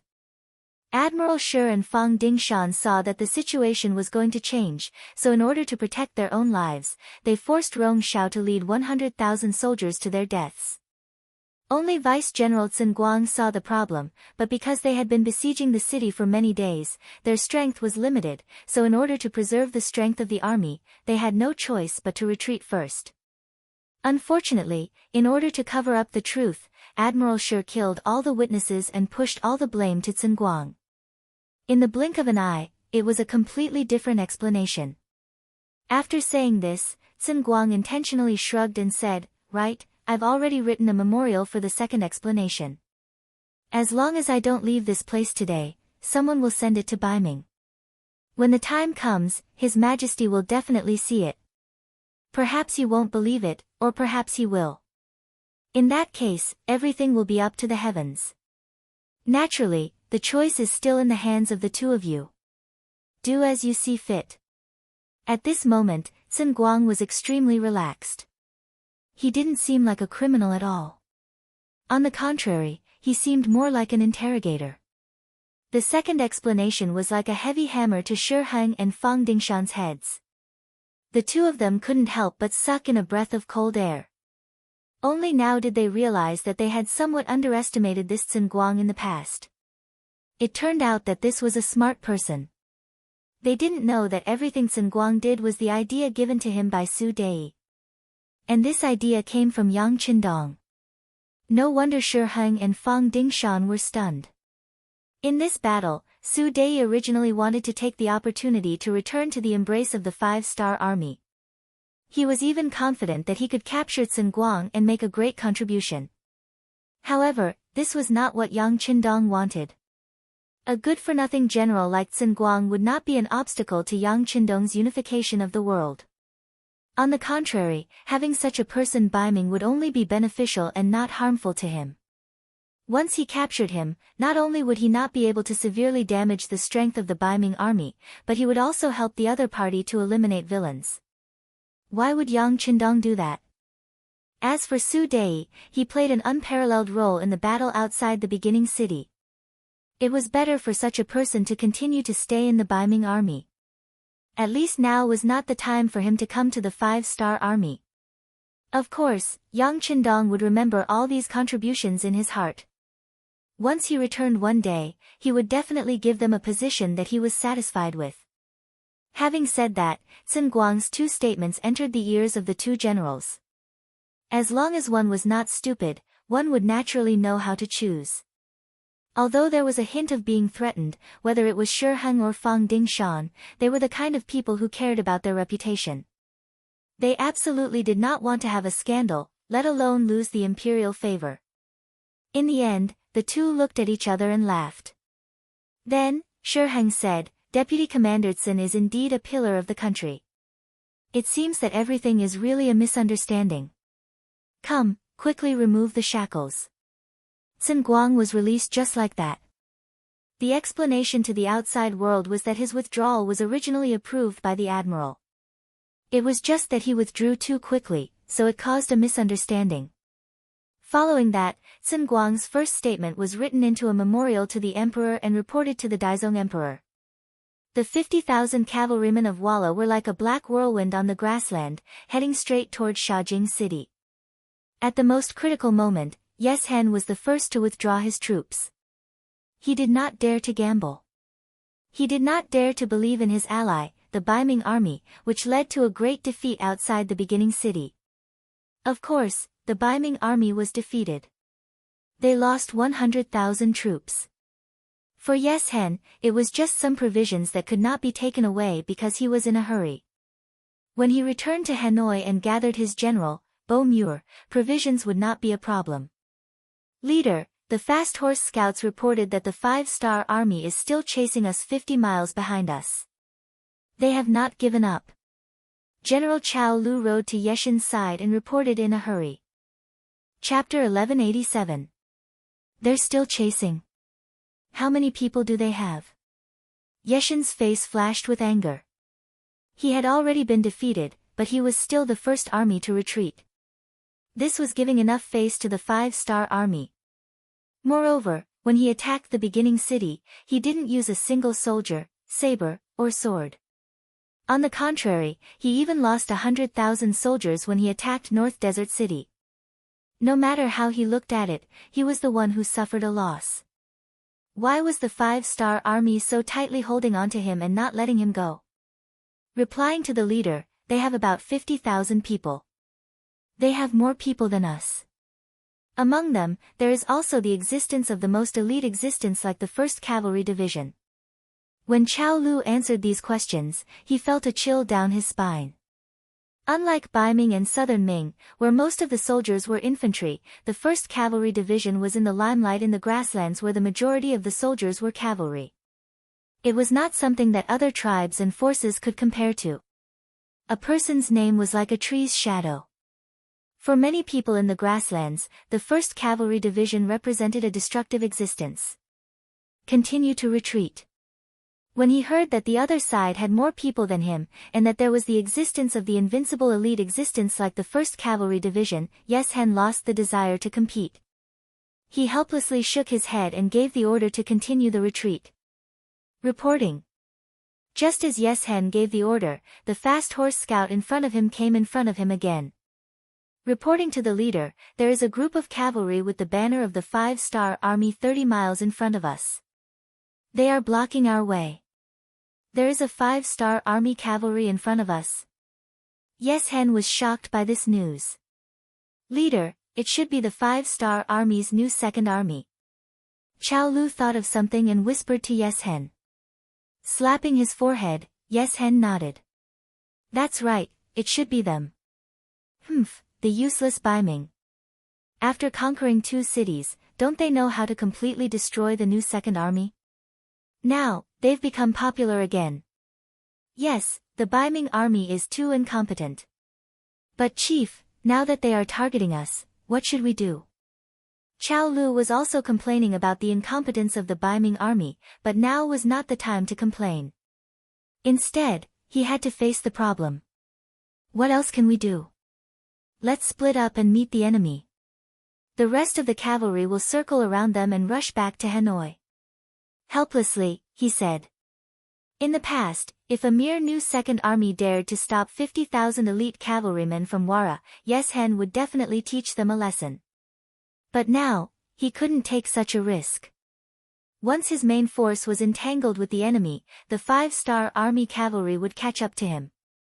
If that happened, he wouldn't be able to escape even if he wanted to. This was to strengthen the soil and break the wrist. Chao Lu asked carefully, Chief, how many people should we send to meet the enemy?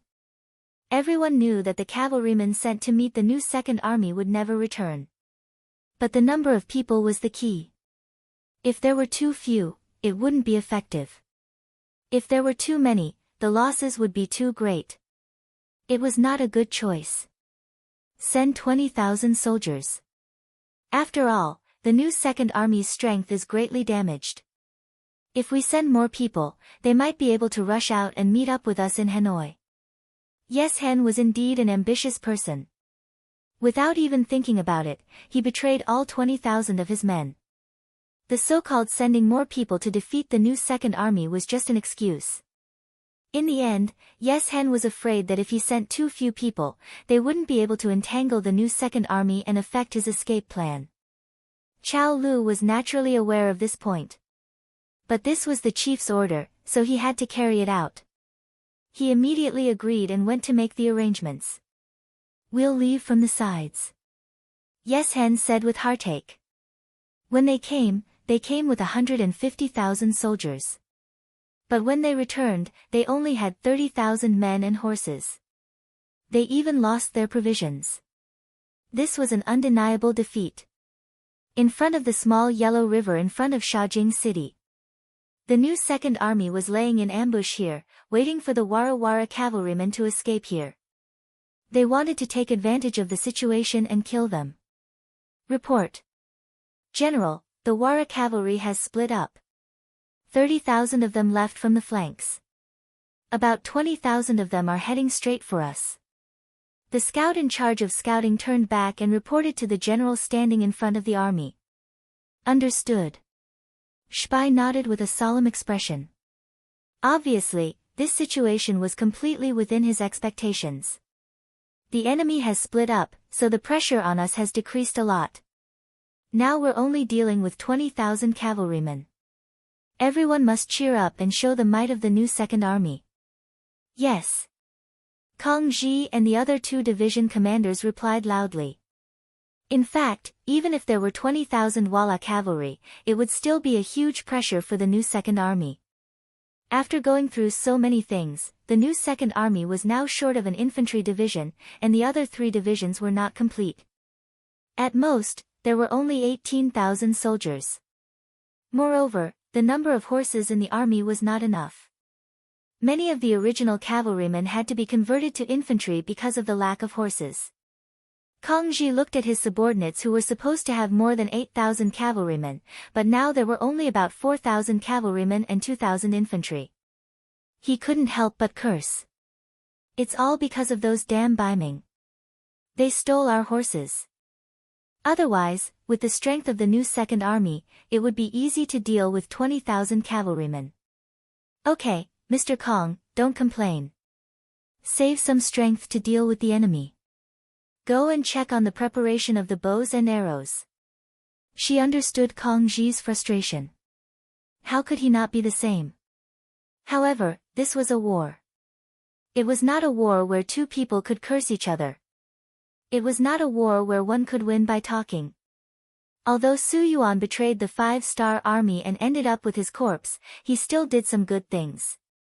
For example, a large number of military supplies were stored in Shaojing City.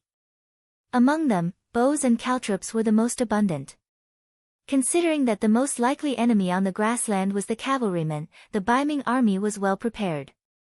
Because the Baiming army was mainly attacking the beginning city this time, many of the equipment that was used to deal with the cavalrymen were temporarily not used. They were left in the city. This time, the new Second Army benefited. Commander, don't worry. The bows and arrows are ready. We also prepared 400 meters of caltrops. I guarantee that the enemy's cavalrymen will suffer heavy losses. Kang Ji's face was full of confidence when he said this. Good. This is a turnaround for the 5-star army. Although we were forced to do what we did before, it is inevitable that some of our brothers will have some opinions about us. Now is the time to prove everything with actions. There must not be any problems. She nodded heavily and said. Now, everything was ready. They only lacked the east wind. 4 hours later, the east wind, which was the enemy, appeared. Looking from afar, it was as if they covered the sky and the earth. People said that there were more than 10,000 soldiers. When 20,000 cavalrymen came from afar, the battle formation could not be described with words. Prepare for battle. Archers, get ready. Kang Ji, the commander of the 1st Cavalry Division, rode on his horse and shouted loudly. There were 6,000 archers in the 3 divisions. They were waiting for the enemy to arrive at the designated location so that they could launch a fatal attack. The earth shook, and shouts shook the sky. 20,000 elite cavalrymen of the Walla Empire came from afar, shouting slogans that only the people of the grassland could understand. When the distance between them was still 800 meters, they began to perform all kinds of equestrian tactical movements. They either hid their bodies on the side of the warhorse, or bent their bodies over the horse to minimize the area of their exposed body parts. Or, they knocked their bows and arrows and prepared to launch a counterattack on the horse. This was an evenly matched battle. There were no tricks to be played. The reason why it was said to be evenly matched was because the Walla cavalry had the advantage in terms of numbers. It was just that they had limited time to fight. If it wasn't for the fact that the elite cavalry of the 5-star army were rushing over, the 20,000 Walla cavalry would not have used such a method of charging. Instead, they would have attacked from the left, middle and right. Only then would they be able to maximize their advantage in numbers. However, time did not allow for it. They had no choice but to use the wolf pack tactic. The so-called wolf pack tactic could also be called a swarm. It was like a pack of wolves. Once they saw the target, they would tear it into pieces and finally complete the mission of killing and defeating the enemy. It could be said that the ancient cavalry battles were very dangerous. It was about the coordination of tactics, the advantage in numbers, and the use of geographical and weather conditions. Of course, the morale of the 2 armies and the weapons used would also directly affect the final result of the battle. As for the battle between the two armies, it was almost impossible for both sides to fight. Unless it was under special circumstances, neither side would choose to do so. It was very difficult to train a general. It required a lot of resources and time. How could they sacrifice themselves in a battle like this? This was just something that movies and TV dramas did on purpose. The 20,000 Wala army's cavalrymen were approaching step by step, and their speed was very fast. Their forces were also very scattered. It gave people a feeling that they did not know where to start. It was as if the attack was not the main point, and the attack was the main point. This was the essence of the wolf pack tactic. It made the opponent confused and could only choose to attack. In this way, if they did not deal with it well, they could be defeated like a mountain. The reason why the Wala cavalry chose to attack like this was because they had the advantage in numbers. They were thinking of ways to expand their advantage and achieve the military goal of winning the battle. Archers, scatter. 300 in a squadron, 100 in a small squad. Adopt a stacked attack. Kang Ji was not someone to be trifled with. Seeing that the opponent was about to expand their advantage in numbers, he was not willing to let it go. He immediately adopted the corresponding countermeasures. Chapter 1188. After the order was given, the 6,000 archers were divided into 20 formations. Each formation had 300 archers, and 100 archers would fire at the same time. After the first row fired their arrows, the second row, then the third row, and the first row readied themselves. The cycle repeated itself to achieve the goal of constantly firing arrows. By the time the archers' formation had completely dispersed, the Wa'al cavalry was less than 5 li away. At this moment, Shibi's eyes were wide open as he looked forward. He wanted to see the iron caltrops display their might. Charge! Kill! Kill these lambs! Ha ha ha! The battle cries were still coming from all directions. The distance between the two groups increased from 500 meters to 450 meters, then 430 meters, 410 meters, 400 meters. Finally, they arrived at the battlefield of the iron caltrops. The sound of horses falling to the ground could be heard.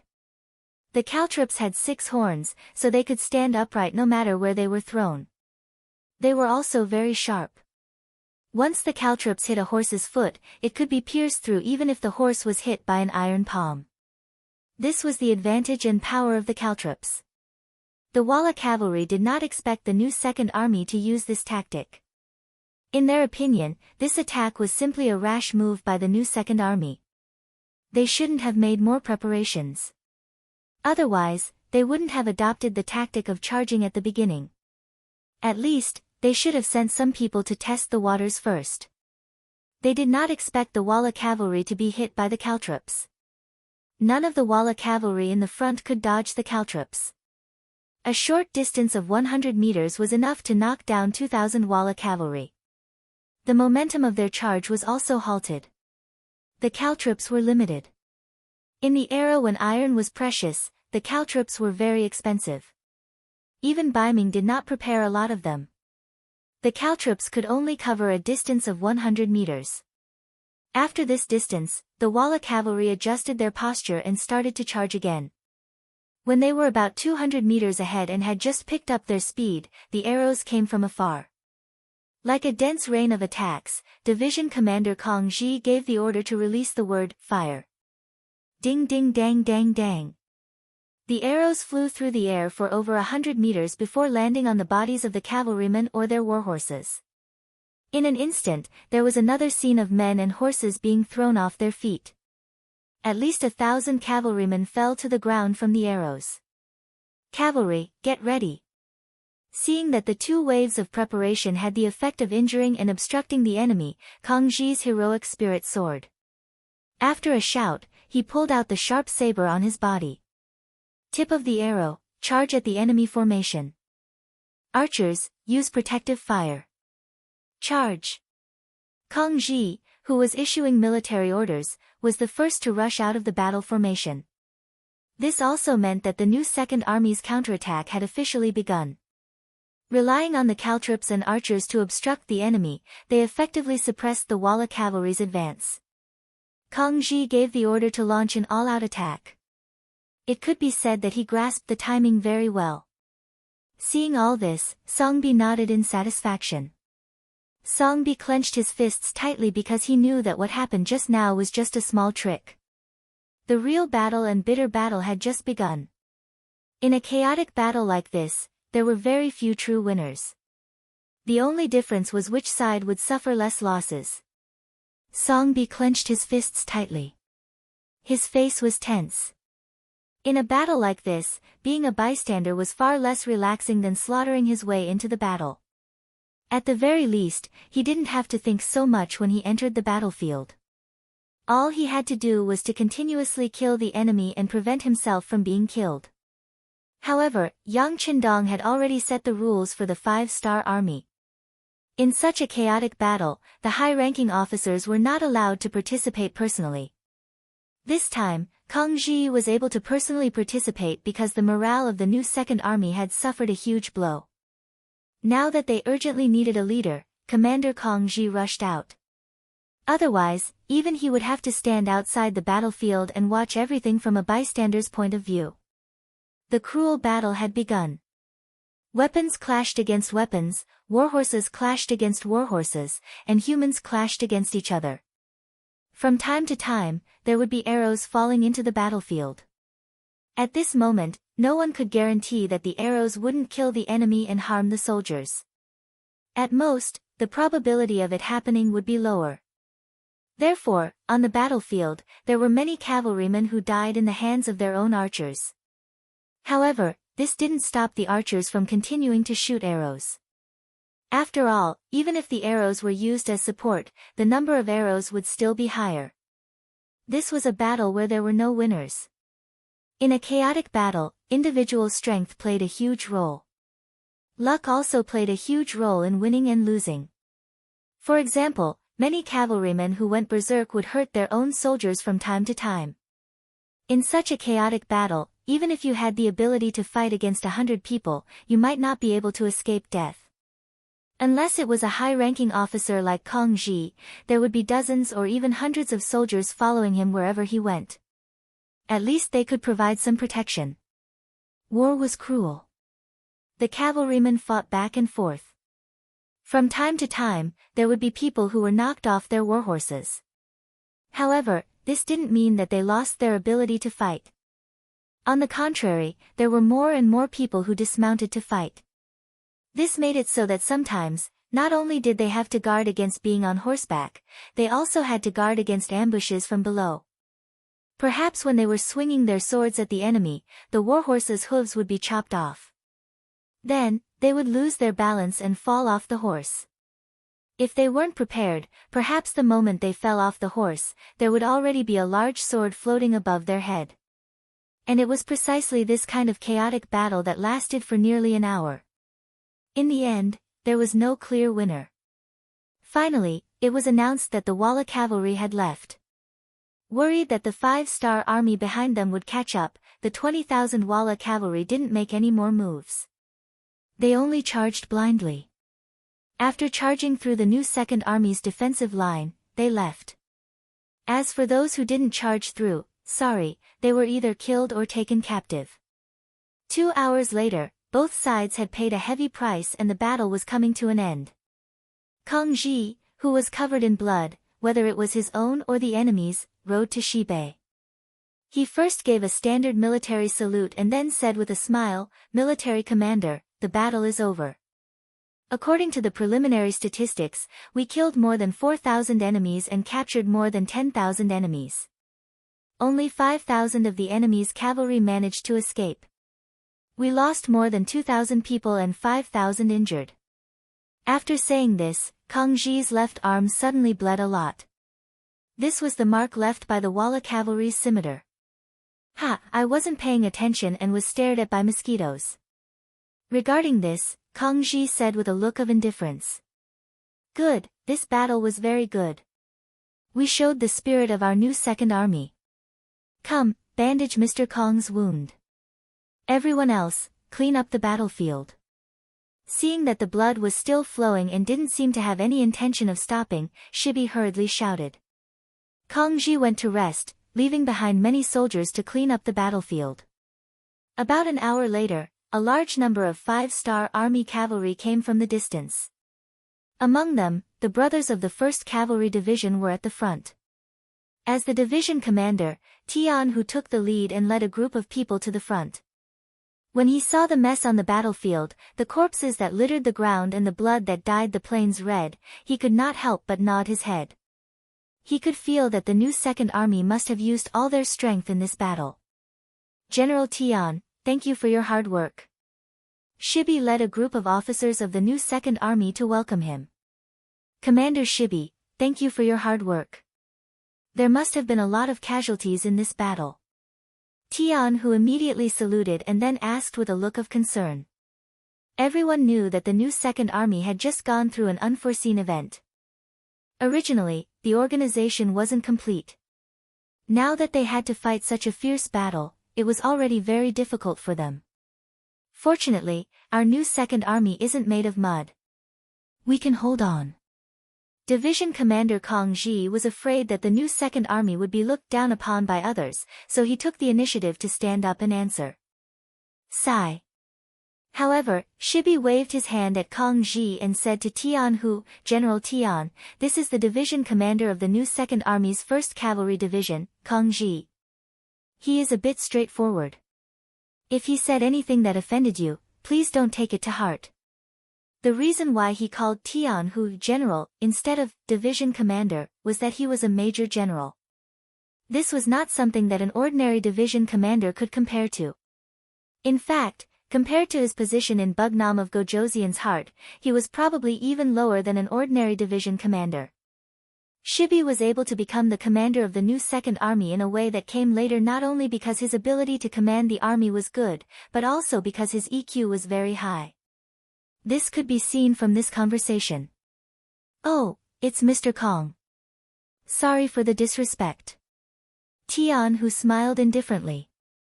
Then he looked at Shibi and said, I, Tian Hu, am not that petty. We are all comrades, so I won't take it to heart. And I really admire the new Second Army. At least, if it were our 1st Cavalry Division, we wouldn't be able to do it no matter what. Tian Hu's words were not meant to belittle them. They were all from the bottom of his heart. Yang Qindong said that the 1st Cavalry Division was the strongest cavalry brigade. They were an existence that would rather break than bend. In their division, there were only soldiers who died in battle. There were no kneeling captives. This was also their characteristic. Ha, General Tian is really praising us. We were also forced to do it. When talking about the past, there was a trace of shame on Shibi's face. No matter what, it's good to be able to persevere and hold on. How about this, we also seized 5,000 warhorses during the Battle of the First City. Now, we will give them to the new Second Army. Take it as the 1st Cavalry Division sponsorship to our brother's army. Please accept it, Commander Shibi. Tian Hu also laughed and then gave a generous gift. Chapter 1189. The 1st Cavalry Division always had 2 horses per person when they were on the road. If there were more, it would be difficult to take care of them. But how could they not pick up the horses that were abandoned on the road? And because they were at the front, they picked up some good stuff. Now that they had nowhere to put the horses, they decided to give them to the new Second Army. It could be considered a good karma, and it could also show the 1st Cavalry Division's sincerity. Hearing that there were 5,000 horses, Kang Ji's expression became much better. He finally knew that Tian Hu was not laughing at them, but was sincerely admiring them. Thank you very much, Shibi said with a touched expression. He also knew that if the other party brought too many warhorses, it would affect their speed. But no matter what, he had to remember the favor of this gift of horses. Otherwise, they could have sent a troop to send the horses back. It would definitely be a great merit. The 5,000 warhorses were quickly handed over. Considering that the Walla cavalry was already far away and that they had to chase after them, Tian Hu proposed to take his leave. She took out the limited food in the city to send the 1st Cavalry Division off. When he sent Tianhu off, he asked tentatively, "General Tian, if I ask the 6th young master to join the battle, do you think he will agree?" Although the new Second Army's strength had been greatly reduced after going through a series of events, they had to fight if there was a chance to turn the situation around. Only in this way could the new Second Army's momentum be shown, and they could get rid of the humiliation of surrendering to Baiming earlier. Tian, who naturally saw this clearly, so he did not choose to remain silent. Instead, he said after thinking for a while, "Those 5,000 horses can be used as entrance tickets if they are properly trained." "Oh, thank you General Tian for reminding me." She was stunned at first, but then he understood the meaning of these words. Obviously, Tian who was reminding him that as long as there were enough cavalry and enough elites, they would have a chance to participate in the battle against the Walla. The 1st Cavalry Division finally left.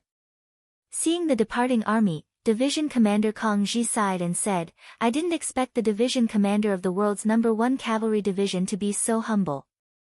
He doesn't have any arrogance at all. Also, he has sincerely helped our new Second Army." "You're right. General Tian is indeed a straightforward person.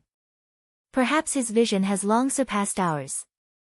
In his eyes, he wants to conquer the world with the 6th young master. Only such a person is worthy of being the commander of the 1st Cavalry Division." Tian, who didn't know what Shibi and Kang Ji were saying about him. At this moment, he was hurrying on his way to the battlefield as he called the 5 commanders over to assign them combat missions. "When we march, we must put the scouts further away. Do you remember how we were ambushed by the 6th young master? At that time, it was all thanks to the 6th young master showing mercy. Otherwise, our 1st Cavalry Division's reputation would have been tarnished. Therefore, I want to tell everyone that there's always someone better than you. Any actions or thoughts that look down on your opponents are unacceptable. If anyone dares to have such thoughts, then get out of the 1st Cavalry Division. We don't accept people who are arrogant and have no ability." When he said this, Tian, whose face was solemn, and he was very serious. This was also a problem that he had just discovered. When he was in Shaojing City, facing the new Second Army, which had a history of repeated failures, his soldiers showed a sense of superiority. They didn't pay attention to others when they spoke, and some of them didn't even talk to others. This made the officers of the new Second Army feel very embarrassed. But from beginning to end, the commander-in-chief had never once complained to him. Just because others didn't complain didn't mean that it didn't happen. At that time, Tian, who considered that this was an internal matter of his division, so he didn't say anything. Now that he finally had the chance, he couldn't hold back and vented his anger to the 5 regimental commanders. "Don't think that you're the best in the world. What did we rely on to have our current achievements? It's our comrade in arms, the 6th young master, who gave us preferential policies. Think about it. When did we not choose first when there were good soldiers? When there were good equipment, we didn't use it first. When there were good horses, we didn't choose first. Even if there were good food and drinks, we were the first to choose first. With this kind of full protection, even if we didn't do it, there would still be others who would do it, and they might even do it well. Therefore, everything that we have now has absolutely nothing to do with our own efforts. Do you understand? Regimental commanders, go back and check yourselves. When you rest during the march, you'll start criticizing and self-criticizing activities. If there's anyone who doesn't have a deep enough understanding, you'll have to help them understand. If they don't change, they'll be kicked out of our 1st Cavalry Division. Alright, there's no room for discussion on this matter. You can organize yourselves. However, I'm going to do a spot check to see which regimental commanders didn't do well. I won't find trouble with the battalion commanders, company commanders, platoon commanders, squad leaders, or soldiers. I'll only find you regimental commanders. If you don't meet the standards, I'll consider requesting the 6th young master to transfer you out of the 1st Cavalry Division after the war. His words were ruthless. Directly transferring out of the 1st Cavalry Division was tantamount to cutting off his future path of advancement and hope. the regimental commanders who originally didn't care much about it immediately became more serious. Especially the 1st Regiment Commander Tae Mu, and the 3rd Regiment Commander Hu Bo, They were both uncouth men who didn't care much about this kind of ideological education. Just now, they were thinking of going through the process to get away with it. But now, they didn't dare to have such thoughts anymore. Everyone knew that if they were really kicked out of the 1st Cavalry Division because of this matter, they wouldn't have the face to see anyone. Even with their contributions, if they were to go to other divisions, it would be difficult for them to raise their heads. In this meeting, Tian Hu was just expressing his thoughts. However, he didn't know how important this meeting was to the future development of the 1st Cavalry Division. This was equivalent to making up for their biggest shortcoming. When courage and carefulness were combined, when courage and modesty were combined, when powerful combat strength and a strong heart complemented each other, they would become the most difficult opponent to defeat. During the Ming Dynasty, Ili Belly was a part of the Chagatai Khanate of the Yuan Dynasty. Crooked Thoughts became its first king. He moved his people west to the Ili River Valley, which is the current Yining region of Xinjiang, and changed the name to Ili Belly. Ili was another transliteration of Ili, and Belly referred to Bali. In 1432 AD, Crooked Thoughts died, and his descendants fought for the throne. The country split into Ili Belly, Yarkiang, and Turafan. One of the descendants still used the name of Ili Belly, and became a subordinate country of the Ming Dynasty. Yarkiang was south of Tian Shan, east of Tsong Mountains, and west of Boston Lake. The other was centered around Turafan.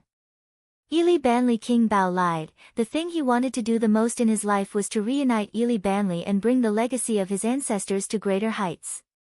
For this, he did not hesitate to lower his head to the Ming Dynasty and even used Alipu to develop and strengthen himself. In history, Alipu did well, helping King Bao Lide make Ili Belly strong, and he became the leader of the three.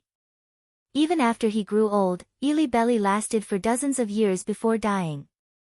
However, in this life, Yang Xie's sudden rise, especially the rapid development of the 5-star army, changed the original history. Especially after the battle with the 5-star army, Ili Belly had lost a lot of soldiers and generals, and their strength had been greatly reduced. 80,000 of the original 230,000 troops had been eaten, and now there were only 150,000 left. Even though during this period of time, under Alipu's hard work, he had recruited 50,000 new troops, and the size of the army had reached 200,000.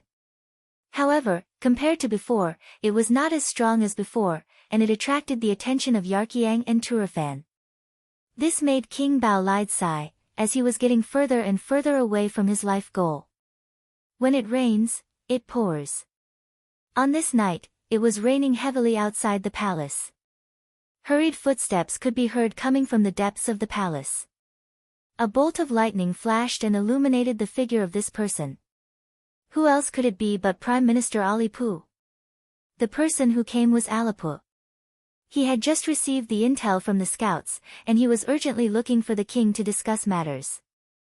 King Bao Lide, who had already rested, was woken up by the servants. He changed into his king attire and saw Alipu in the small hall. When he saw the intel that was sent over, his brows furrowed, showing the anxiety and uneasiness in his heart. Regarding the Wara sending troops to Shur City and working with the Baiming army to deal with the 5-star army, King Bao Lide had known about it long ago. He had always been conflicted about this matter.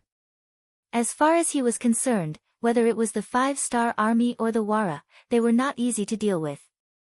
As such, no matter who won or lost, it would not be a good thing for him. If either side expanded, they could threaten him at any time. Unless the Baiming army won, this was a powerful but unambitious country. As long as they submitted to them in name, they would be able to live freely and do what they wanted to do. Because of this, he had asked Alipu about the Baiming army's chances of winning. Alipu's answer was less than 20%. He also said that even if the Baiming army won, it would be difficult for them to expand. After all, the Great Ming Dynasty was not just the Baiming army, but there was also the Southern Ming Dynasty. Dealing with internal problems was the most important thing for them to do. This answer was not what Bao Lide wanted to hear. However, since they were small and weak, even if they did not like it, they could only wait for the final victor to appear.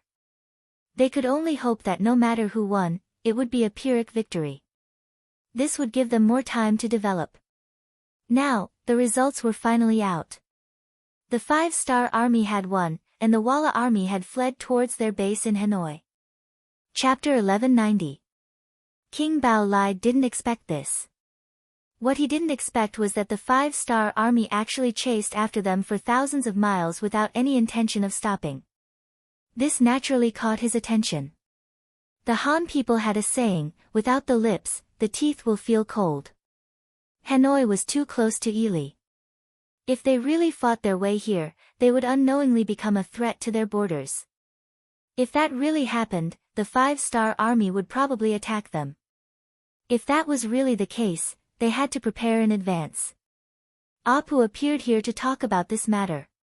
He looked at Bao Lide with a worried expression and said, "Your Majesty, the 5-star army's way of doing things is quite similar to our ancestors. They really pull out their swords at the slightest disagreement. We have to be careful." Normally, the most important thing between countries was politics. When there was no way to make peace, only when things escalated to the extreme would there be war. This was also the norm when countries interacted with each other. Usually, they would scold each other, but they wouldn't easily send out their troops. That would be a sign of wasting people's money and causing the economy to deteriorate. Everyone understood this principle. However, it was still broken by someone. Just like the Mongolian Empire, they didn't reason with anyone. They just attacked.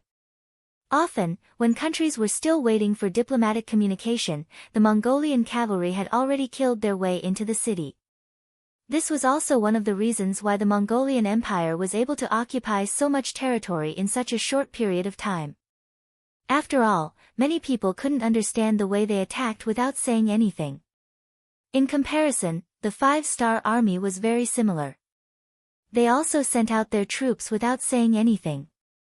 The only difference was that they had a good reason to send out their troops.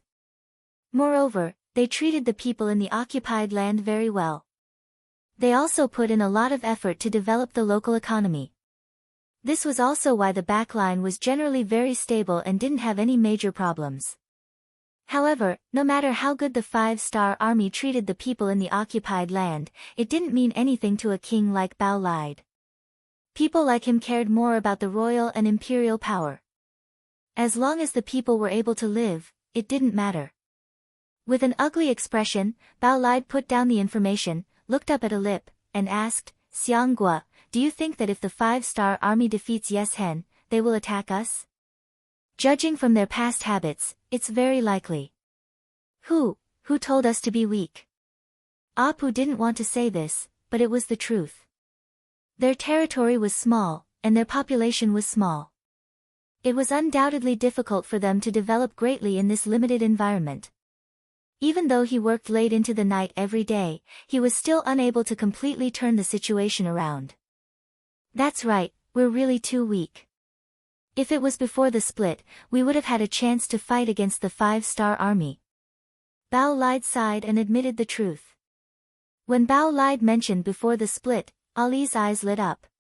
He looked at Bao Lide expectantly and said, "Your Majesty, you mean, that's right. It's time to contact the Yarkiang and Turfan tribes.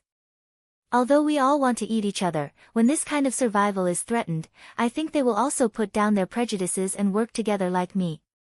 Bao Lide was worthy of being able to appoint a wise minister like Apu. His wisdom and boldness were few and far between.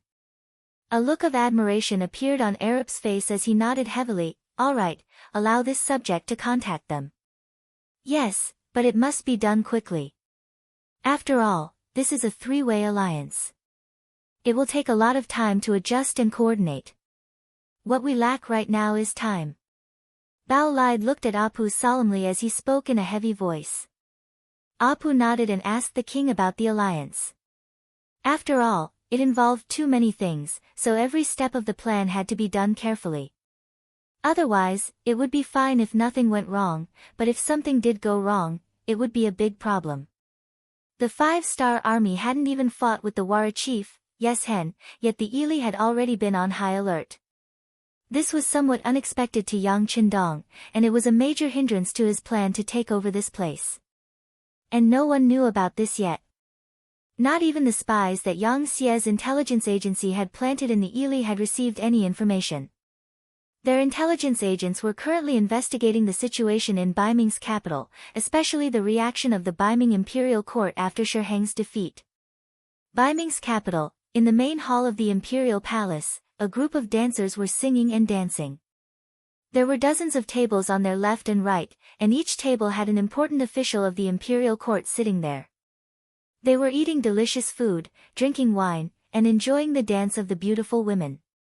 It was a very pleasant scene. Sitting in the main hall of the imperial palace, Zhu Qiyu was very pleased with himself. A few days ago, he had received a report from the 600 from the front line of the first city, saying that the first city was about to be taken and the 5-star army's spies in the grasslands would be removed. At that time, the grasslands to the west of Baiming would become safe again. As the emperor of Baiming, he could sit back and relax. He could then focus all his energy on the southern Ming Empire and unify it. This was undoubtedly good news for Zhu Qiyu, who had been in constant trouble since he took office. In order to express his happiness, he had held a banquet in the main hall for 3 days to express his gratitude to his officials for their support. People said that horses galloped when they were flushed with success, but they did not know that flushed with success could cause horses to stumble. While Zhu Qiyu was hosting a banquet for the officials, a young eunuch came to the side of the main hall with a flustered expression. He then winked at Jining, the head eunuch who was standing next to the emperor. Jining was serving the emperor, pouring wine for him. From time to time, she would tell a few jokes to amuse the emperor.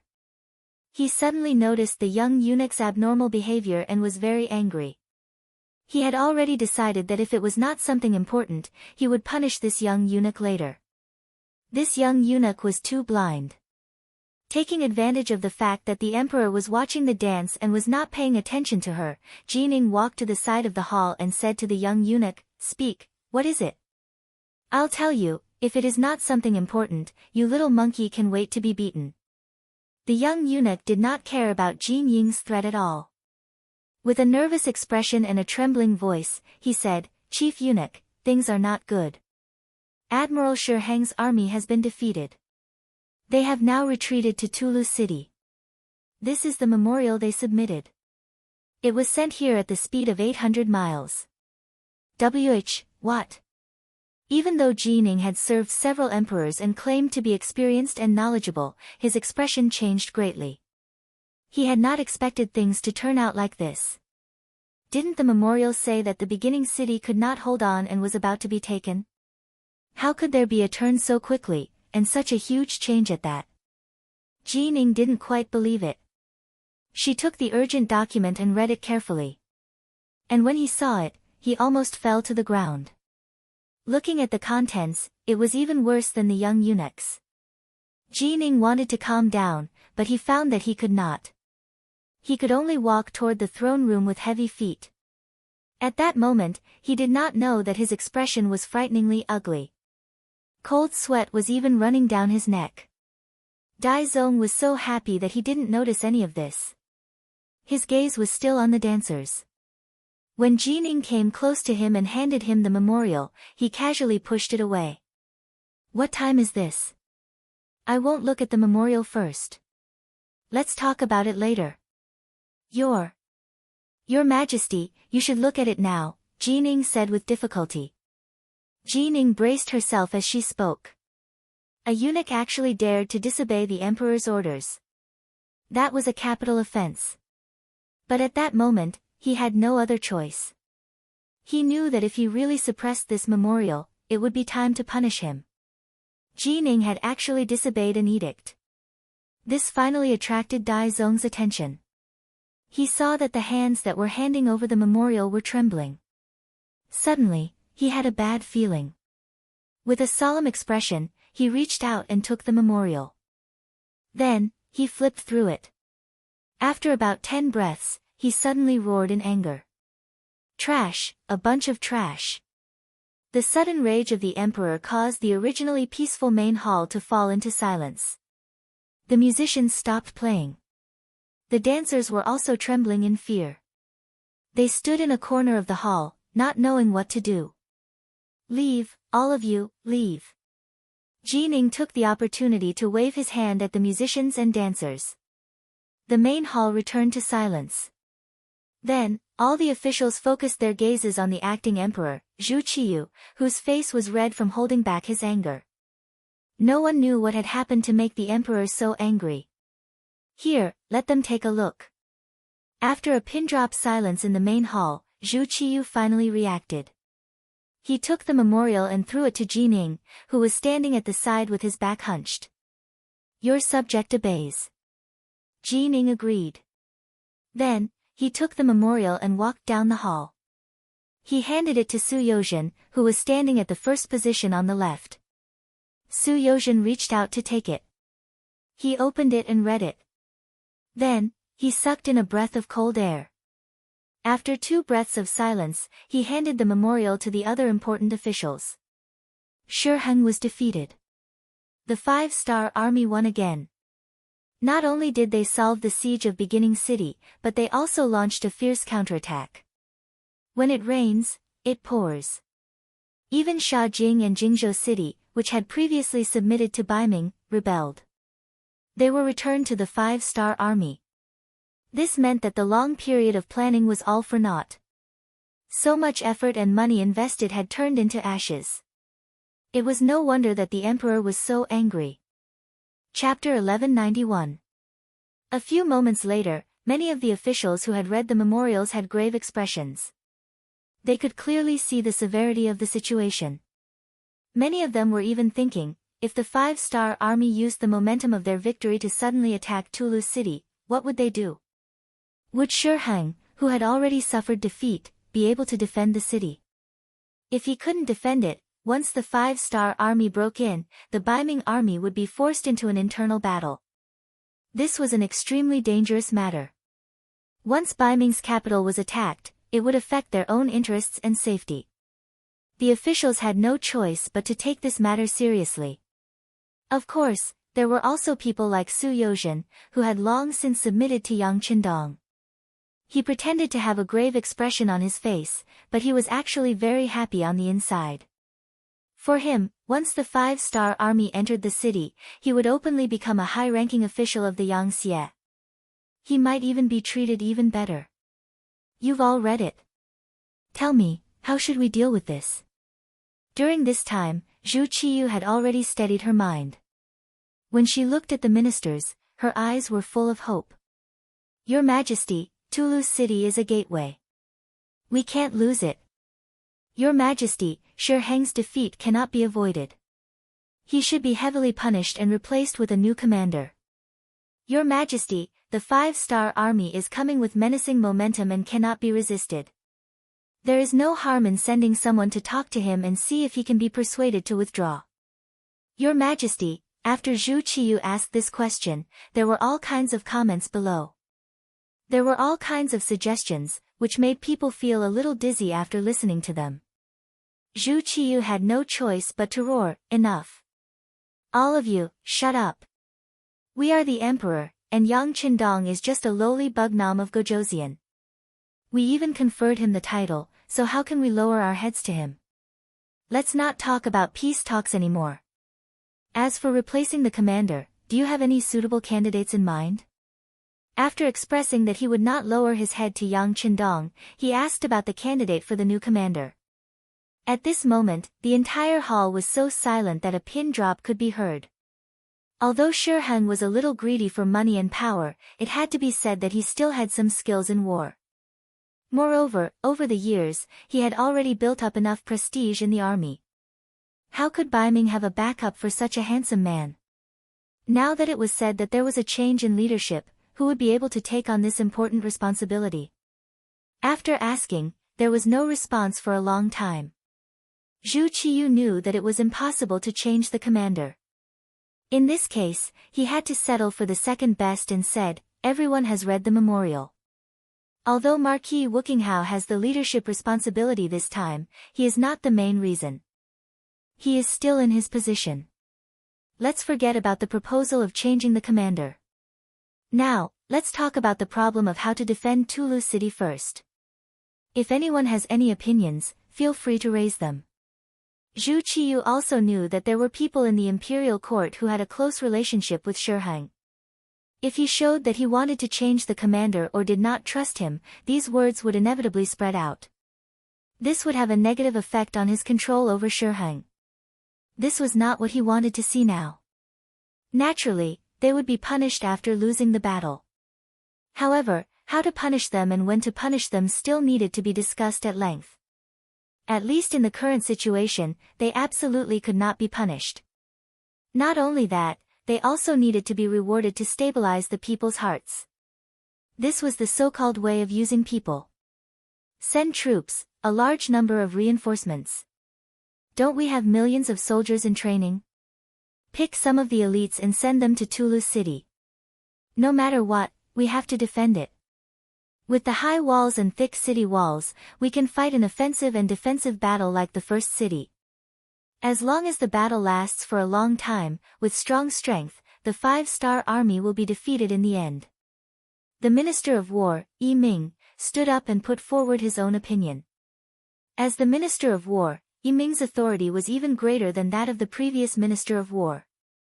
This was all because Bai Ming took on a large number of training troops to prepare for war. Anyway, he was very comfortable and proud as the Minister of War. Yes, Minister Yi is right. I think that not only should we send troops to defend the city, but we can also find an opportunity to fight outside the city. In this way, we may be able to catch the 5-star army by surprise. It is not impossible to regain the initiative on the battlefield. Your Majesty, no matter what, the first city has been besieged for a long time. After such a long defensive battle, its strength should be at its weakest. We can't miss this opportunity. Grand Young Master Fu, Grand Scholar, and Minister of Justice Su Yozhen also stood up and put forward their opinions. Hearing that they would take the initiative to attack and catch the 5-star army off guard, Zhu Qiyu's eyes couldn't help but brighten. He looked at Su Yozhen with admiration and said, Minister Su's words are reasonable. Minister Yi, we might as well do it. Inform Shiheng to find an opportunity to fight outside the city. Yes. Yi Ming immediately agreed. The originally celebratory court banquet thus ended. Everyone had a lot on their minds. They only hoped that Shiheng could turn the tide and allow them to continue to abuse their power in the capital. However, when one official walked out of the hall, he was extremely worried. He was the Minister of Revenue, Jin Lian. As the saying goes, before the troops and horses move, the provisions move first. Once he increased the number of troops sent to Tulu, it would involve tens of millions of money and provisions. This was his responsibility, and also his source of worry. Not long ago, he gave the provisions that he had saved not long ago to General Li Tong in the Liaodong region. Although he had some now, it was beyond his ability to provide for hundreds of thousands of troops. In the face of such a large army that suddenly set out, where would he get the provisions? It was about to enter autumn. This year's provisions had not been completely conquered. If the army's expedition was delayed because of this, wouldn't he be a sinner? After leaving the imperial palace, Jin Lian gravely said, Come on, let's not go back to the residence. Let's go straight to the Su residence. In the end, he decided to discuss this matter with Su Yozhen. Back then, it had been Su Yozhen who had suggested that he send provisions to Li Tong. Now that there was a problem, he naturally wanted to hear his opinion. Within the Su residence, Su Yozhen had only just entered when the steward came to report that the Minister of Revenue, Jin Lian, had arrived and was waiting outside. Oh. So fast. Su Yozhen's expression did not change as he smiled and said, Minister Jin, please come to the main hall for a talk. Su Yozhen and Jin Lian met in the main hall, and the latter sighed. Lord Su, you've really made me suffer this time. Su Yozhen feigned ignorance and asked, Lord Jin, did you say this? Oh, Lord Su, do you still remember how you suggested that I send provisions to General Li Tong in the Liaodong region? Jin Lian had no idea that Su Yozhen was feigning ignorance, only that he had been so busy that he had forgotten, so he reminded him. Oh, there was such a matter. At that time, General Li Tong sent someone to find my steward and gave him 20,000 taels of silver. Oh right, didn't I give Lord Jin 10,000 taels? What, is there something else? Su Yozhen purposely mentioned the 10,000 taels of silver to tell Jin Lian that he had accepted a bribe. If this matter was blown out of proportion, it would not be good for anyone. Jin Lian was stunned. He had also forgotten about the 10,000 taels of silver. Now that he thought about it, it was not that the time had not come yet. For a moment, his tone weakened. Lord Su, you're right. However, the emperor wants to send troops to attack the 5-star army. How much provisions would that require? Our Ministry of Revenue does not have that much. You don't have any? Su Yozhen had already sent people to investigate the Ministry of Revenue's warehouse, but he still pretended to be ignorant. Yes, we don't. I'm not afraid of Lord Su's ridicule, but in the past few years, our Baiming has expanded the army quickly, putting great pressure on our Ministry of Revenue. Although we have some now, it is only for daily training. Once it is used in battle, it will not be enough. When Jin Lian said this, he was about to cry. In contrast to the Minister of War, Yiming, the other was very satisfied. His Ministry of Revenue had always been tight. If he had not intentionally saved from all sides, there would have been problems long ago. Yiming was a qualified official. At least, he was very good at saving money. It was a pity that even the cleverest housewife could not cook without rice. He did not have any good ideas. These words were very pitiful, but in Su Yozhen's ears, he said with an indifferent expression, since it's not enough, then just report it directly. Directly report it, Lord Su is saying, report it to the emperor? As if he had misheard, Yiming asked with his mouth wide open. Of course it is to report it to the emperor. I say, Lord Yi, the food was indeed given to General Li Tong. There is nothing shameful about it. In any case, as the Minister of Revenue, you have already done your best. Our wise emperor can understand. Su Yozhen appeared very relaxed. He wasn't trying to shirk his responsibility. Instead, it was his sincere way of dealing with the situation. After all, the amount of food they lacked was too great. Today, Zhu Qiyu's intention was not to send 30 to 50,000. It was very likely that he would send 100,000 or 200,000 would be normal. With so many people, how much food would they need? Even if they could find a way to get some, it would not be a solution after a long time. Thus, reporting it was a matter of time. Since it was so, it was better to report it in the morning. This could be considered as pouring cold water on Dai Zong. It also let him know that fighting a war was not as simple as just talking. It needed money and food. If they were not willing to spend money, they would not be able to fight a war, much less win a war.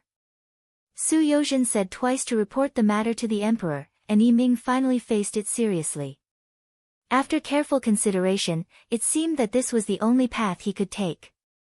Although it was inevitable that he would be reprimanded if he reported it like this, and he might even be punished, he was not an immortal. He could not conjure food, so he could only do this. Well, Lord Su, I will report to the emperor tomorrow, but I will have to trouble Lord Su to help me beat the drum. Now, who doesn't know that the emperor relies on Lord Su very much? This time, you have to save me. Well said, well said. Tomorrow, I will meet the emperor with Lord Yi. It just so happens that I have something to report to the emperor. Su Yozhen nodded. He urgently needed to complete the task handed over by Yang Qindong, so he had to get the first-hand information. If he could go with Yiming, he would owe him a favor and get the information. Wouldn't it be the best of both worlds? Chapter 1192. Most importantly, he could also take the opportunity to persuade Dai Zong to be cautious. Yang Qindong said that they only needed to wait for 2 more months and the safety of the beginning city would be impregnable. At that time, even if Bai Ming sent out an army, they would not be afraid. Although he did not know why all of this was done, since Yang Qindong said it, Su Yozhen could only choose to believe it. Furthermore, he only needed to delay the northern Ming dynasty for 2 months. This was not a difficult task. With Su Yozhen's guarantee, Yi Ming left with satisfaction. However, what was unexpected was that the next morning, Yi Ming went directly to the entrance of Su Mansion and acted as if he wanted to accompany Su Yozhen to the court. It was obvious that he was afraid that Su Yozhen would find an excuse to run away. "Lord Yi, you don't believe me." After leaving the mansion and seeing Yi Ming's sedan, Su Yozhen knocked on the other party with an unhappy expression. I'm sorry. I need Lord Su's help. Please forgive me. However, Lord Su, don't worry. After today, I will definitely apologize to Lord Su. You see. Yi Ming showed a pitiful look and looked at Su Yozhen with a sad gaze. Then let's go. Su Yozhen pretended to be in a difficult position and said. However, when he returned to the sedan, his face was not ugly at all. Not only that, but he was also a little excited. Being able to build a good relationship with Yi Ming would only be of great help to him in understanding Bai Ming's economic strength. This time, the other party owed him a favor. In the future, when he inquired about some things, it would be easier for him to get information. The 2 ministers of the imperial court entered the palace together and participated in the court meeting. After the meeting, the 2 of them went to the back hall to meet Zhu Qiyu. In the back hall, when Yi Ming and Su Yozhen had just knelt down, Zhu Qiyu took the lead to speak. Minister Yi, you have to hurry up and prepare the amount of money for the army mobilization. Before the army is mobilized, the provisions have to be prepared first. Your responsibility is great. Your Majesty. I'm guilty. Yi Ming's face was full of sadness. If one looked carefully, one would see that his eyes were a little red. At this moment, Yi Ming's appearance definitely had the potential to become a movie star. You're guilty. What crime is there? Zhu Qiyu looked at Yi Ming, who was still kneeling on the ground, and had a bad feeling. Your Majesty, it's like this. The grain reserves of our Ministry of Revenue are not enough to support a large-scale war. Now, Without waiting for Yi Ming to finish speaking, Zhu Qiyu, who was sitting on the dragon throne, almost jumped up. What did you say? There was no more food. Where did they go? Wasn't last year's harvest pretty good? I remember that the price of food is not high. Don't you know how to collect more? They were about to send out their troops, and now Yi Ming was telling them that they didn't have any provisions. Wasn't this just tearing down their stage? How could he not be angry? Seeing that the emperor was indeed infuriated by the dragon debate, the kneeling Yi Ming hurriedly explained, Yes, your Majesty is right. Last year's harvest was good, and the price of grain wasn't high, but we weren't the only one collecting grain. Many big clans and merchants were also collecting grain. Their prices were even a little higher than the government, so most of the grain was taken away by them. The common people often said that it was hard for the people in bad years, but it was even harder for the people in good years. This was referring to the problem of grain prices. When the harvest was bad, grain production was low, and grain prices were high. Other than handing over their grain, the common people had nothing left. Because there was no grain to sell, they couldn't make any profit. On the other hand, when the harvest was good, grain prices were especially low, and they couldn't make much money. They could only scrape together enough to eat. This was the common people's sorrow. Compared to those big families, they were different. When the price of food was low, they would buy in large quantities and hoard them. Then, when the price of food was high, they would sell it in exchange for a large amount of money. It was difficult to say that they would suffer a loss. Over time, they relied on this kind of business to make money, and their hearts became wild. It developed to the point where they fought with the government to buy grain. The same grain, different prices.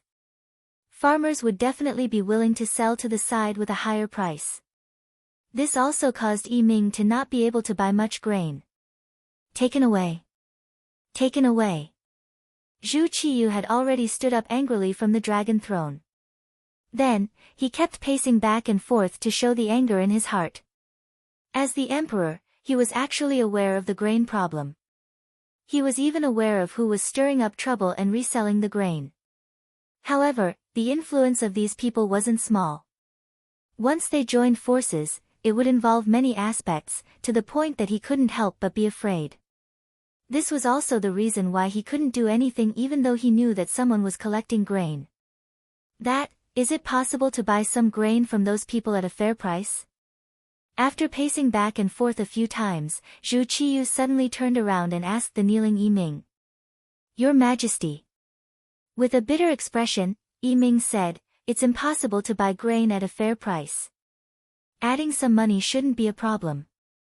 After all, they are Baiming's subjects. They should also contribute to Baiming.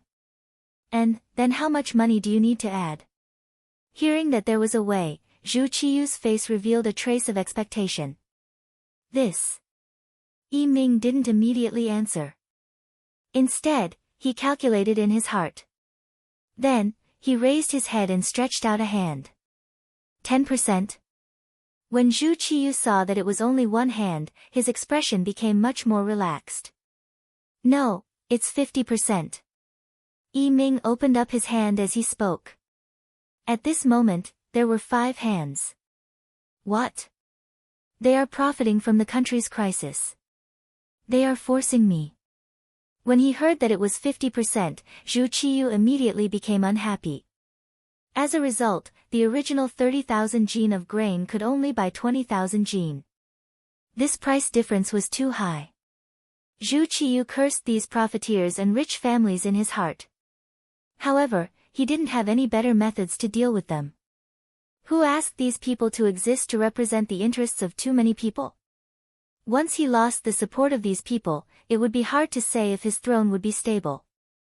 Unable to make an example out of these people, Zhu Qiyu could only lower his tone and ask, is there any other method? No. His head shook like a rattle drum. Yi Ming continuously shook his head. If he really had a better method, he wouldn't have come here to be scolded. If there isn't, then what are you doing as the Minister of Revenue? Finally, the thunderous anger that Yi Ming imagined appeared. At this moment, he lowered his head and gave a look to Su Yozhen who came with him. This was the time to see the use of an alliance. Su Yozhen had been waiting for an opportunity. If he didn't let Zhu Qiyu understand some things, it would be hard to say what he wanted to say. Seeing that the time had come, if it was any later, Ming might be punished. If another Minister of Revenue came up, it might not be beneficial to his work. He finally slowly raised his head, holding the ceremonial tablet in his hand, and said, Emperor, please calm down. This subject has a way to solve the food problem.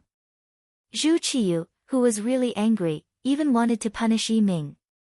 Su Yozhen's words instantly extinguished a lot of his anger. Beloved Minister Su, you said you have a method? That's right.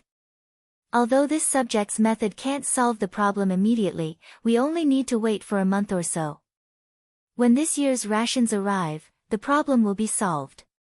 Su Yozhen raised her head and spoke with a righteous expression. Wait for more than a month? Zhu Qiyu repeated after hearing that. Yes, it's only a month. It won't delay the army's departure. Saving this time can save us a lot of money. No matter how you look at it, it's a profit. When the time comes, we can use the same price to compete with them. I believe the people will support the government more. Speaking of money, this subject has an idea that I want to report to the emperor. Using money to talk about the matter, Su Yozhen talked about the other topic that he had come for today. When the matter of money was brought up, Zhu Qiyu clearly became nervous.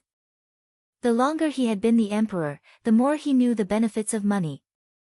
Without money, it really was hard to move forward. He even thought that if he didn't have money, would people still listen to him? Beloved Minister Su, we are listening. Yes, Your Majesty. Since this subject has taken charge of the Ministry of Justice, I've found that there are often insufficient prison cells. This is because there are too many people who don't follow self-discipline. Of course, there are also some people who make mistakes in the heat of the moment. They have said more than once that they want to repent, but they don't have the chance. Because of this, many people have come to this subject. There are even some people who want to use money to redeem themselves. This way, we can give those who have always been good a chance to repent. At the same time, we can alleviate the problem of insufficient prison cells. This subject has thought about it again and again. This subject doesn't have the authority to make such a big decision, so this subject asks for Your Majesty's instructions. Use money to redeem people. Won't that cause problems? Zhu Qiyu quickly grasped the crux of the matter. It won't. Not all crimes can be redeemed with money. Only when the crime isn't serious and the person has the intention to turn over a new leaf will it be allowed. As for the specific details, our Ministry of Justice will send people to carefully verify them. That's right, there was a child surnamed Chen who had always been good. When he was preparing to take the exam to become a county official, he drank too much and unintentionally injured someone.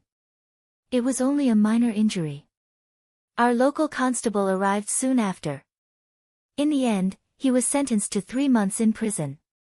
Speaking of which, the crime wasn't serious and the time he spent in prison wasn't very long. However, the problem was that it would delay his chances of passing the exam and even affect his future. The Qin family came to me because of this matter. They were willing to compensate the person who was beaten and also wanted to redeem him. Oh, they were prepared to pay 5,000 taels of silver to redeem him. Chapter 1193. So much silver, but it's just a light injury. Zhu Qiyu listened carefully. When he heard that such a small matter could bring 5,000 taels of silver into the national treasury, his eyes widened with a look of disbelief. Yes, this is the price that they offered. This subject has thought about it. Since this matter concerns a person's future, and the Qin family is a respectable family, a mere 5,000 taels is not enough. No matter what, it has to be doubled. We have to ask for 10,000 taels. Su Yozhen's tone was normal, but the result of her words shocked Zhu Qiyu. It was just injuring someone and being punished with 3 months of imprisonment. If they let the person go, they could get 10,000 taels. This deal was too easy to make. If everything was like this, then he would buy Ming how many children with the surname Chen. How much money could their national treasury earn in a year? This was a great plan to make a fortune. With money, they could do many things. When the time came, would they have to worry about not being able to destroy their opponents? The excited Zhu Qiyu once again paced back and forth in the Dragon Palace. After pacing back and forth several times, he finally made up his mind and said, "All right, Zhen understands the matter. The specifics will be handled by beloved official Su, but those who have committed heinous crimes cannot be released. Also, Zhen will not mention this matter to anyone else, nor will Zhen agree. Do you understand?" Zhu Qiyu wanted to be a whore, but he also wanted to establish a chastity. If nothing happened, he could earn enough money. If something big happened, he could push off the blame. Su Yozhen originally did not expect the emperor to issue a decree. If it really was done, wouldn't the rich be able to do whatever they wanted? He only needed the emperor to know about this matter. The specifics would naturally be handled by him. As for whether or not this matter would attract the opposition of the other officials, he was not afraid. Not to mention that he had countless methods to force the opposing officials to shut their mouths. He also had Yang Qindong as an escape route. He did this in order to disrupt the social order of Baiming. If he could not stay here, Bugnam of Gojoseon would definitely ensure his safety. Yi Ming, who should have been beaten with a board, was not punished because of Su Yozhen. In the end, they agreed to postpone the departure of the army for more than a month. They would set out to the grasslands after the autumn harvest. The two ministers walked out of the palace together. Along the way, Yi Ming expressed his gratitude many times. "Su Darren, His Majesty's fondness for you is truly envious of others. After a round of thanks, Yi Ming spoke of his thoughts on today's matter. Yi Darren is overpraising me. All this is just what a subject should do. Su Yozhen chuckled. Today's meeting with the saint was like killing 3 birds with 1 stone. Not only did he delay Bai Ming's deployment of troops, but he also owed Yi Ming a favor. At the same time, he also planted the seeds of chaos in Bai Ming's social order. This time, he had made a great contribution in front of Yang Qindong. AI, if all the officials were like Lord Su, then who would be a match for our Bai Ming? Hee, it's just that there's one thing this lowly official doesn't understand. Yi Ming was a primary second-rank official. Su Yozhen was a secondary first-rank official. It wasn't wrong to use the word lowly official. This was enough to prove Yi Ming's admiration for Su Yozhen at this moment. Yi Darren, please don't say that. If there's anything, we can discuss it with each other. Su Yozhen naturally wouldn't be arrogant and returned with a smile. Alright, then this lowly official will speak presumptuously. Just now, Su Darren said that depending on the situation, those people can be ransomed. I wonder what the standard is. Yi Ming finally asked what he wanted to ask. In his opinion, there was no standard at all. If there had to be one, it would all depend on Su Yozhen's words. If Su Yozhen thought that it could be redeemed, then it was the same as committing the crime of murder. On the other hand, if he thought that it couldn't be done, then you had to hold on even if you were wrongly accused. In this way, how much power would this be? How many high-ranking officials and nobles would be able to make friends with this matter? Over time, once enough of a net was formed, it would be difficult for the emperor to move against Su Yozhen in the future. There would be many constraints and difficulties. Oh, this matter, there are no regulations now, but there will definitely be in the future. Well, if Yi Darren has any friends who need help, just ask. Su Yozhen knew that Yi Ming saw through the trick in this matter, but he was not afraid. Everyone was good. He wouldn't deliberately target anyone. On the contrary, he was very willing to do some favors. Yi Ming wanted this sentence. After all, Su Yozhen was the Minister of Justice. He was the boss of this matter. He couldn't intervene even if he wanted to. Being able to get this promise, once there was a friend who needed help in the future, he would also have some confidence. Thank you, Su Darren. Yi Ming clasped his fist and laughed. Well said, ha. Su Yozhen also clasped his fist and laughed. The Bai Ming army delayed the time to re-enter the grassland because of the grain and fodder. When the news appeared in front of Yang Qindong in the form of a telegram, he also breathed a sigh of relief and said, very good. The new grain will only be harvested after more than a month. At that time, it will take more than 3 months to collect grain, buy grain, and mobilize the army. There is no need to worry about the beginning city. The alliance between the Bai Ming army and the Walla army had indeed brought a lot of trouble to Yang Qindong. At one point, it even almost caused the new First Army and the new Second Army to be completely wiped out. Even now, thinking back on the dangers involved, it was still so frightening. If the matter of the Shaowei province had not been resolved quickly enough, he was afraid that he would not have been able to save the beginning city in time. Now, Yang Qindong's strength was expanding rapidly, especially after he took over the small Wu province, which gave him more foundation. More than 500,000 of the original Wu soldiers were captured and surrendered, which gave him more confidence in doing things. Yang Qindong's strength was expanding rapidly, especially after he took over the small Wu province, which gave him more confidence in doing things. Send a telegram to the small Japanese empire and ask them to speed up the reorganization of the army. The first echelon, 50,000 people, will set off in half a month at the latest and enter the Liaodong region. They will appear in front of the beginning city in 2.5 months at the latest. Send a telegram to Qiqian City and ask Castellan Yuqian to prepare more food and supplies to the Shaowei province by sea. Half a month later, they will follow the army to the Liaodong region, send a telegram to the person in charge of the security bureau in the capital of Baiming. Commend Su Yozhen for his recent work. At the same time, take out 1 million taels of silver as a fund for activities. At the same time, pay attention to the safety of my family, the Hu family, and other close people of this king. A series of orders came from Yang Qindong's mouth. Only then did Yang Qindong walk out of the military tent energetically. Outside the military tent, there was smoke rising from the kitchen. It was obviously time for lunch. Pass down the order. After lunch, the troops will speed up and arrive at Shajing City as soon as possible. At the same time, inform the 4th Army Division at the back to speed up their march. Yang Qindong could not wait any longer.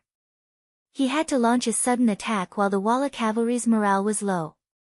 Otherwise, if he did not remove the roots of the weeds, they would grow again when the spring breeze came. Once Yes Hen escaped, it would be difficult to find him in the vast grassland. This was the reason why he only brought these troops to Hanoi. He was afraid that if he brought too many troops, Yes Hen would escape without a fight. He was especially afraid that he would escape to the north. In that case, he would really be letting the tiger return to the mountain. Hanoi region, disorderly Well City. Those who had fled back were the first to enter the city with their cavalry in a somewhat sorry state. When they left the city, they were so arrogant, leading 150,000 elite cavalrymen. But when they returned, there were less than 30,000 cavalrymen. Moreover, they had lost their food. Anyone with eyes could see the result of this battle. As one of the 4 most important generals under Xian Xian, and the only remaining one, Bo Mu, led his cavalry out of the city gates to welcome Xian Xian. When he saw Xin Xian's dusty appearance, he immediately rode up and asked with concern, "Leader, if there's anything, we'll talk about it when we get back." Noticing that there were many people looking at him at the city gate, Yes Hen shook his head gently and gave Bo Mu a look. The army smoothly entered the city and soon came to the general's mansion. When there was no one else, Yes Hen took off his armor and said something that surprised Bo Mu. "This time we lost. The 5-star army has been chasing us. For safety's sake, we must leave here." "Leave here?" "But," Bo Mu said with a puzzled expression.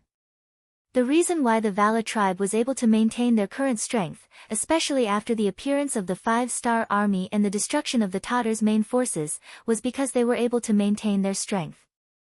Even after the surrender of countless Mongol tribes, they were still able to grow and expand. The most fundamental reason was that they were able to occupy a city. In the past, the Mongolian cavalry was used to moving around and attacking in a wandering manner. Usually, they were herders, but once they found a target, they would transform into fierce grassland wolves, burning, killing, robbing, and plundering. There was no evil that they would not do. This was their nature, and also the environment. The advantage was that they did not have a fixed residence. Even if they had enemies who wanted to take revenge, it would be difficult to find them. The disadvantage was that it was difficult for them to develop and grow. Because they did not have a fixed location, they relied on plundering to make a living, and there was no opportunity to develop. In view of these problems, Yes Hen made a bold decision, and that was to change from wandering to fixed. He sent troops to occupy the cities of the Great Ming Dynasty, and learned from the Great Ming Dynasty's yamen to manage the cities. He allowed outsiders to do business and farm here, and they only charged a certain amount of money. Needless to say, this way, they really did develop. Slowly, with money, they could recruit soldiers and buy everything they needed. Gradually, Wara people were no longer a nomadic people, and they were evolving into the Han people. If they continued to develop like this, it was inevitable that they would become stronger and stronger. Once the time was right, it was not impossible to overthrow the old regime and establish a new empire. But now, Yes Hen wanted to change his previous decision and return to a nomadic life. It was no wonder that Bo Mu was so surprised and confused. Chapter 1194. He knew very well what Yes Hen was worried about, so he didn't object immediately. Instead, he asked tentatively, "Leader, is the 5-star army really that powerful? Can they attack Chaos Jing City? We have recently strengthened the city's defenses." He. Yeshen's eyes flashed with fear. He shook his head and said, You haven't fought with the 5-star army before, so you don't know how powerful they are. Whether it is weapons, equipment, personnel quality, or even riding ability, they are not inferior to us. They can even be said to be stronger than us. Under their powerful guns and cannons, no city can say that it is strong. We will definitely lose if we fight against them. Guns and cannons? Bo Mu shook his head in disbelief. Those things are not omnipotent. As far as I know, the Baiming army also used a lot of cannons when they attacked the beginning city, but the effect seems to be different. When he said these words, Bo Mu's heart was filled with contempt. In his opinion, the leader must be afraid of the 5-star army. That's why he was so nervous and careful. That's different. Thinking of the red coat cannons used by the Baiming army, Yes Hen shook his head and said, cannons are also divided into different levels. Baiming's cannons are no different from a fire stick in front of them. Okay, this matter is settled. We have to leave here as soon as possible. Take as much as you can, and burn the things you can't. Thinking of the power of the 5-star army, especially the power of those cannons, Yes Hen felt very nervous. He just wanted to leave here as soon as possible. As long as he entered the North Desert, he would be able to fly freely. With the strength of the 5-star army, it would be difficult to find him in that kind of environment. Yes Hen was the leader, which was equivalent to the identity of an emperor. He said so with certainty. Even if Bo Mu had different opinions, he had to obey. Knowing that there was no room for change, he reluctantly said, okay, leader, I will go and prepare. However, there are a lot of things that need to be taken away. I'm afraid it will take a few days. Hold on tight, Bo Muir. You have to remember that as long as we are still alive, everything that we have lost can be taken back. But if we are all gone, then we really have nothing left. Yes Hen said some philosophical words with emotion. From this sentence alone, it could be seen that Yes Hen was someone with a tactical mind and could even see the big picture. What he said was somewhat similar to what the later generations said about the existence of people and the loss of people, and the existence of both people and land. Yes Hen had such a view of the overall situation, but the people below might not see it the same way. When they were used to having a fixed home, it was easy to imagine how much resistance there would be when they were asked to wander. As a result, even though the order was given, everyone's efficiency was extremely slow. Previously, Bo Muir had said that it would take a few days, but 10 days had passed and they were still not ready. This made Yes Hen feel more and more danger. He had no choice but to give the order that they had to set off in 5 days. If there were still things that were not properly prepared or loaded into the car, then he would directly destroy them. E.g. It was a town that did not occupy a large area. But because of its geographical location, it had become a place that military strategists would fight for. West past South Ming Hami Guard, south of it was the Ili border state, south of it was the Dahetao region, such as Hanoi and disordered Well City, east of it was a prairie, over the Lang Mountain and other places were Shaojing City and Jingzhou City, north of it was still a boundless prairie, and about a few hundred miles later, it was a desert, an uninhabited area that could also be called a safe zone and a war-free zone. Such an important place was once the focus of the Great Ming Dynasty's defense, and it also became a bridgehead to prevent the tribes of the prairie from entering the Great Ming Dynasty. The emperors of the Great Ming Dynasty had also arranged a large number of troops here. And all these changes began when the Great Ming Dynasty divided the north and south. According to the geographical division, this place should belong to Baiming, but because it was too far away from the Great Ming Dynasty, it was eventually abandoned and now became one of the territories of the Wara cavalry. When the Wala cavalry faced the 5-star army, it was always difficult for them to gain any advantage, but in the eyes of other forces, it was already a very powerful existence. Since Yes Hen sent people to occupy this place, no one dared to have any ideas about it, and no one wanted to bear the revenge of the Wala cavalry. But this did not include the 5-star army. Just like now, the Liaodong cavalry reinforced regiment was quietly approaching here. In a low sand dune 10 miles east of Yiji, the regiment commander Tong Long and the deputy regiment commander Zhao Xing were looking down at a simple sand table in front of them, making arrangements and preparations before the battle. Regiment commander, our scouts have reported that there are now 3,000 Walla cavalry in Yiji, and 500 desperados recruited from all over the country, respectively guarding the 4 entrances to the town. There are barricades on the outside and ropes on the inside. It will not be easy for any force to force their way in. The deputy regiment commander Zhao Xing said as he pointed at the sand table in front of him, pointing out the distribution of the Walla cavalry. Hiss. Hearing the analysis, Tong Long could not help but take a deep breath. He thought that Bugnam of Gojoseon ordered him to take down Yiji, and this was a simple matter, but he did not expect that there would be so many difficulties. His Liaodong cavalry reinforced regiment only had 5,000 cavalry, and they were the attacking side. If they were not careful, not only would they be heavily injured, but if they could not take down this important town, it would delay Bugnam of Gojoseon's plan. After Zhao Xing finished the report, he also frowned. Obviously he did not know what to do. After all, the enemy's forces were on par with theirs, and they came from afar, so they were not very familiar with the environment. There would be no good result if they forced their way in. But what if they used their wits? It seemed that they could not think of a better way in a short time, and it was likely that it would be extremely difficult to get close to the enemy. Whether it was Tong Long or Zhao Xing, they were both surrendered generals. This caused them to be at a disadvantage compared to others when they first started. Only Yang Qindong was generous, and did not doubt the people he used. After discovering the bravery and intelligence of the two, he was assured to hand over the entire reinforced regiment to them. It was because of this that they felt even more pressure. Under pressure, there was unlimited motivation. Tong Long and Zhao Xing had thought that they would perform well on the battlefield to prove their abilities, and also to prove that Bugnam of Gojoseon was not wrong. But now, there was finally a mission that they could complete alone, and now they were helpless. How could they not be anxious? Why don't we just force our way in? I will lead the troops to rush in first, and Deputy Regiment Commander Zhao will be at the back. This time, even if we lose all of our reinforced regiment, we must take down Yiji. Bugnam of Gojoseon's orders must be completed.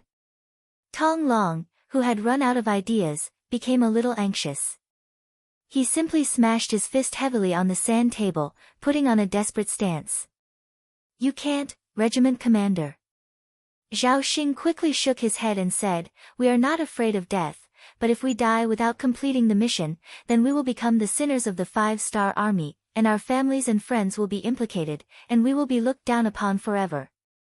Then what should we do? What do you think? Tong Long's eyes were spitting fire when he heard that they could not force their way in. Think about it, think about it. Of course, Zhao Xing did not have a good idea, but he knew that it was impossible to force their way in, and this could very well ruin Bugnam of Gojoseon's grand plan. In that case, even if the entire Liaodong cavalry reinforced regiment was sacrificed, they would still not get any credit, and would instead become sinners. Report.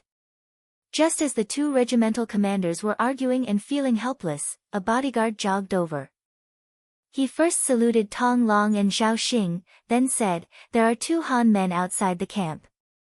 They say they want to see Regimental Commander Tong and Deputy Regimental Commander Zhao. What is there to report about Han people? I don't want to see them. Tong Long waved his hand in anger. On the other hand, Zhao Xing's eyes narrowed. Wait, what did you say? They said they want to see Regiment Commander Tong and Deputy Regiment Commander Zhao. Yes, that's what they said. The soldier nodded, indicating that there was no mistake. That's strange, how do they know our names? Zhao Xing said with a face full of confusion. At this moment, Tong Long finally understood what was going on. Could this be the enemy's spy? They've already discovered us, right? It's hard to say. We'll know once we see them, Regiment Commander, you see. Zhao Xing had a feeling that the other party was a friend and not an enemy, otherwise, they would not have reported, and would have brought soldiers to attack them. Then let's see them. How about this, you go invite them in. Also, inform the other soldiers to prepare for battle.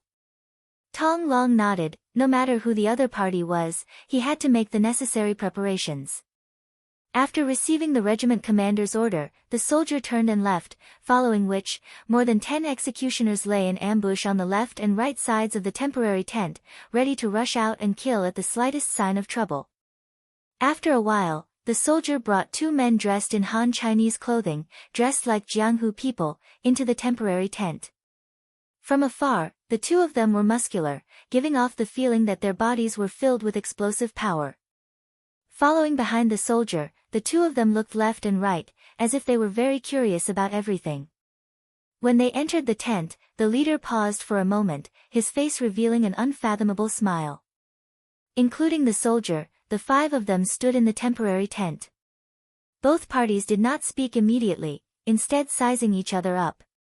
In the end, it was Deputy Regiment Commander Zhao Xing who spoke first. 2 strong men, who are you? Hee, you're quite alert, there are even executioners outside, King Kong, we have to be careful not to get killed. The leader did not answer immediately, instead, he spoke to his brother behind him as if there was no one around.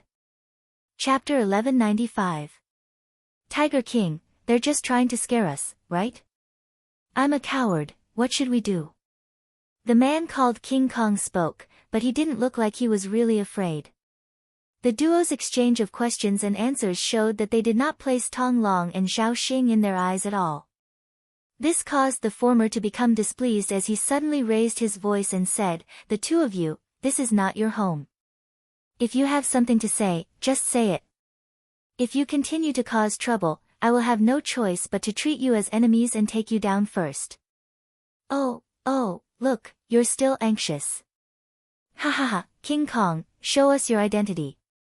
Tiger King laughed, obviously amused by Tong Long's behavior. Although he said that, his right hand shook and a green military certificate was taken out just like that. Military certificate? Seeing this green certificate, Tong Long and Zhao Xing were shocked. They also had the same certificate, which was proof of their identity. After confirming that the people who came were indeed on their side, the 2 of them relaxed a lot. Then, they reached out and took Tiger King's and King Kong's certificates. But when they opened it, the 2 of them were stunned and looked at the 2 people in front of them in disbelief.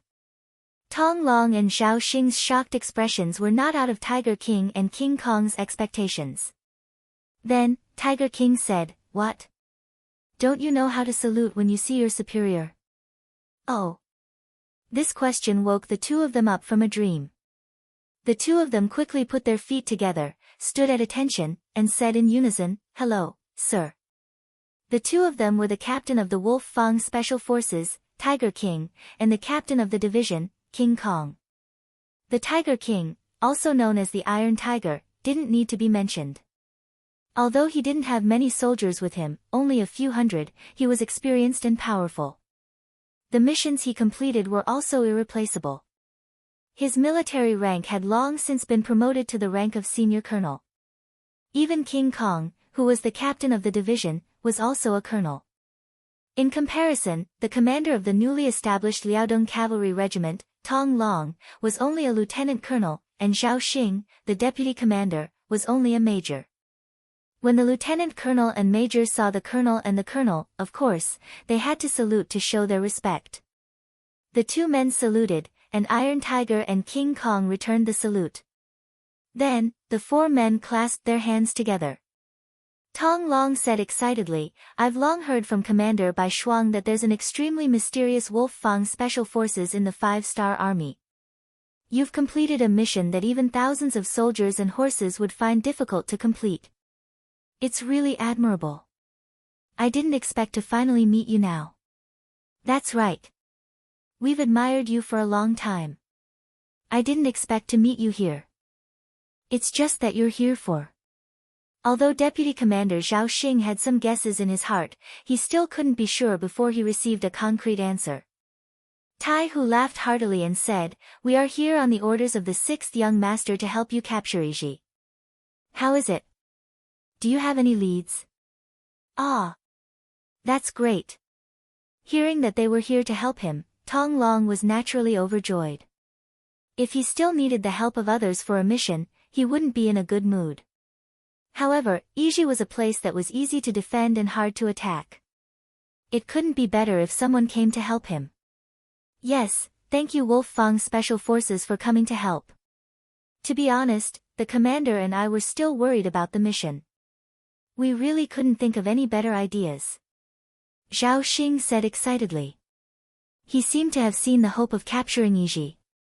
The two men were so honest that Tai Hu had a good impression of them. He laughed and said, to be honest, when we received the orders from the sixth young master to help you capture Iji, we didn't really understand it. It's just one soldier and a few more important towns. You have 5,000 cavalrymen. It shouldn't be a problem to complete the mission. However, when we really understood it, we realized that this mission is indeed not easy to complete. Even Tai Hu said that the mission was not easy to complete. Tong Long and Zhao Xing were both shocked and said, what? Even with the strength of the Wolf Fang Special Forces, they can't complete it? Ha, our Wolf Fang Special Forces is also made up of people. There are also many missions that we can't complete. Tai Hu said honestly. For example, they couldn't enter the palace of the great Ming dynasty to kill the emperor. There were many palace guards there and they were quite strong. If they couldn't complete the mission in a short time, they would be in danger of being surrounded and swallowed. Tai Hu actually admitted it. This made Tong Long and Zhao Xing's faces turn ugly. If even the Wolf Fang Special Forces couldn't do it, then how could they deal with this mission? Without waiting for the two to say anything, Tai Hu laughed and said, there are some missions that our Wolf Fang Special Forces can't complete, but it doesn't include the mission in front of us. It's just a small town. There are more people than us. Oh. Hearing this sudden turn of events, Tong Long and Zhao Xing's expressions changed. So you're saying that you can take this place? There's no problem at all. We have already investigated. The one guarding Yiji is a general of the Great Ming dynasty. His name is He Wei. His specialty is that he is good at fighting defensive battles. After he was captured by Yes Hen, he surrendered because he was afraid of death. As long as we capture this person, all the problems will be solved. When Tai Hu said this, there was a bit of anger in his eyes.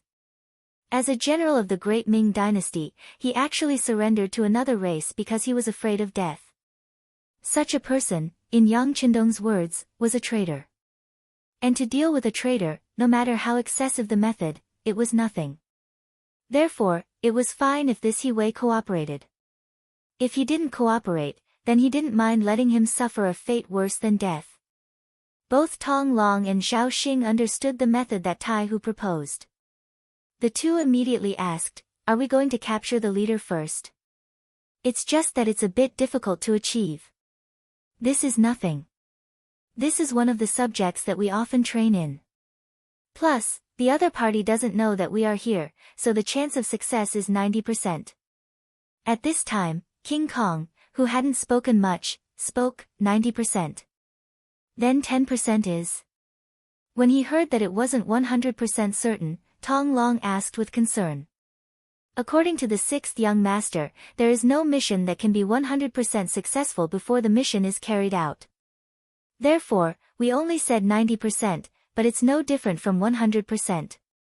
Tai Hu explained with a smile, which was equivalent to giving the other two people confidence. So that's the reason. Tong Long and Zhao Xing chuckled, then asked, then when will the mission be carried out? What do we need to do? The sixth young master is urging us to take action tonight. We need the cooperation of the two commanders. When the time comes, it'll be like this. In the following time, as the person with the highest military rank, Tai Hu became the overall commander and came up with a military plan to capture Yes Hen. He Wei. He wasn't very tall, and he was even a little chubby. He had a round face, a big mouth, and his eyes were sometimes cloudy and sometimes clear. He gave people a feeling that they couldn't see through him. Speaking of which, he was very capable, especially when he came up with a series of defensive tactics. He once made the grassland cavalry, who wanted to come to the Great Ming dynasty to harvest grain, suffer a lot. Later on, the Great Ming dynasty was divided into two. For example, the army guarding the border didn't have any logistical support for a long time. Under Yeshin's heavy siege, they finally surrendered because they had no food. As the general guarding the city, He Wei was naturally taken care of. At first, Yes Hen tried to reason with him and wanted to be used by him. Unfortunately, he didn't move him even when he offered him a high position, a generous salary, and even money and beautiful women. Later on, he wanted to kill him out of anger. However, he didn't expect that he would find his weakness. He was extremely afraid of death. Since He Wei didn't die, he naturally became the general that Yes Hen chose. He was given the mission of guarding the important town, Yes Hen. After accepting the mission, He Wei made full use of his strength. Although he didn't have many troops, he was able to defend Yiji like it was an impregnable fortress. In his words, it would be impossible for anyone to take down this place without an army of 30 to 50,000.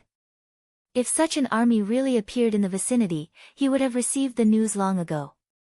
At that time, whether it was asking for help from Yexian or Turpan in the west, they wouldn't ignore it. After all, taking down this place was equivalent to opening up a path to the other two places. Even if it was for their own sake, they had to take action. With these things to rely on, He Wei's heart could finally be at ease. However, after the previous experience of being captured, he stayed in his home in the town almost every day. When he needed to go out, he would be accompanied by at least 20 bodyguards to protect his safety. Yes Hen knew about this. He also knew that He Wei was a capable person, so he specially strengthened the level of protection. Because of his confidence in He Wei, this was also the reason why Yes Hen didn't immediately escape to the desert in the north after he was defeated in the origin city. Instead, he went to Chaotic Well City first. There was still a way out, so he didn't need to panic. He took the opportunity to bring more people and supplies out, which would be more beneficial to his future development. However, Yes Hen didn't know that in order to cut off Yeshin's escape route, Yang Qindong actually sent out the most elite Wolf Fang special forces. This was a problem that had to be solved. If Yes Hen knew about it, he wouldn't have wasted so much time in Chaotic Well City. After the sun hung high for a day, it finally set when night came, and the moon hung high in the sky, overlooking the earth. Dong dong dong. The town guard beat the drum 3 times and shouted, "The weather is dry, be careful of candles." The sound echoed in the quiet city that had already fallen asleep, like a piece of music that lulled people to sleep. Just as the 2 guards walked through a street and turned to another street, 6 black shadows quietly appeared behind them. Chapter 1196. They were dressed in black, and even their faces were smeared with black ink, making them look completely black. They hid in the corner of the street. Even if someone walked past them, it would be difficult for them to be discovered. This team of 6 people was the Wolf Fang Special Warfare Team. They quietly entered the city under the leadership of their captain, Skinny Monkey. With their vigorous skills and flexible bodies, they didn't attract the attention of the guards at all. They quietly came to the street 100 meters away from He Wei's mansion. No one spoke, and they communicated with hand signals. Skinny Monkey made a few special warfare movements in a row, telling his team members that the target was in front of them. The 6 people moved forward in 3 directions. One person was responsible for the arrangements on the left, one person was responsible for the security on the right, and the last person followed him to climb over the wall and open the gate from the inside. They moved forward like a cat, and even when they walked, they didn't make the slightest sound. After smoothly arriving in front of the gate, Skinny Monkey looked at his team member and made an okay gesture. The team member bent down and held his hands together. Skinny Monkey's body gently jumped onto the arm, and then the arm suddenly lifted, easily sending Skinny Monkey, who was less than 100 pounds, to the wall of the mansion. Everything was as smooth as flowing water. In fact, just this movement alone was practiced countless times, and it was only because of this that they could achieve such amazing results. The skinny monkey-like figure didn't immediately take action after jumping off the wall. Instead, he took out a night vision device from his bosom and put it on. After looking around and making sure that no one was paying attention to them, he gently jumped down and slowly opened the gate of the mansion. Then, he let the group of 6 into the mansion. It was midnight, and He Wei was sleeping soundly. In his dream, he had already left with Yes Hen and went to another place to live, and he had conquered a large territory.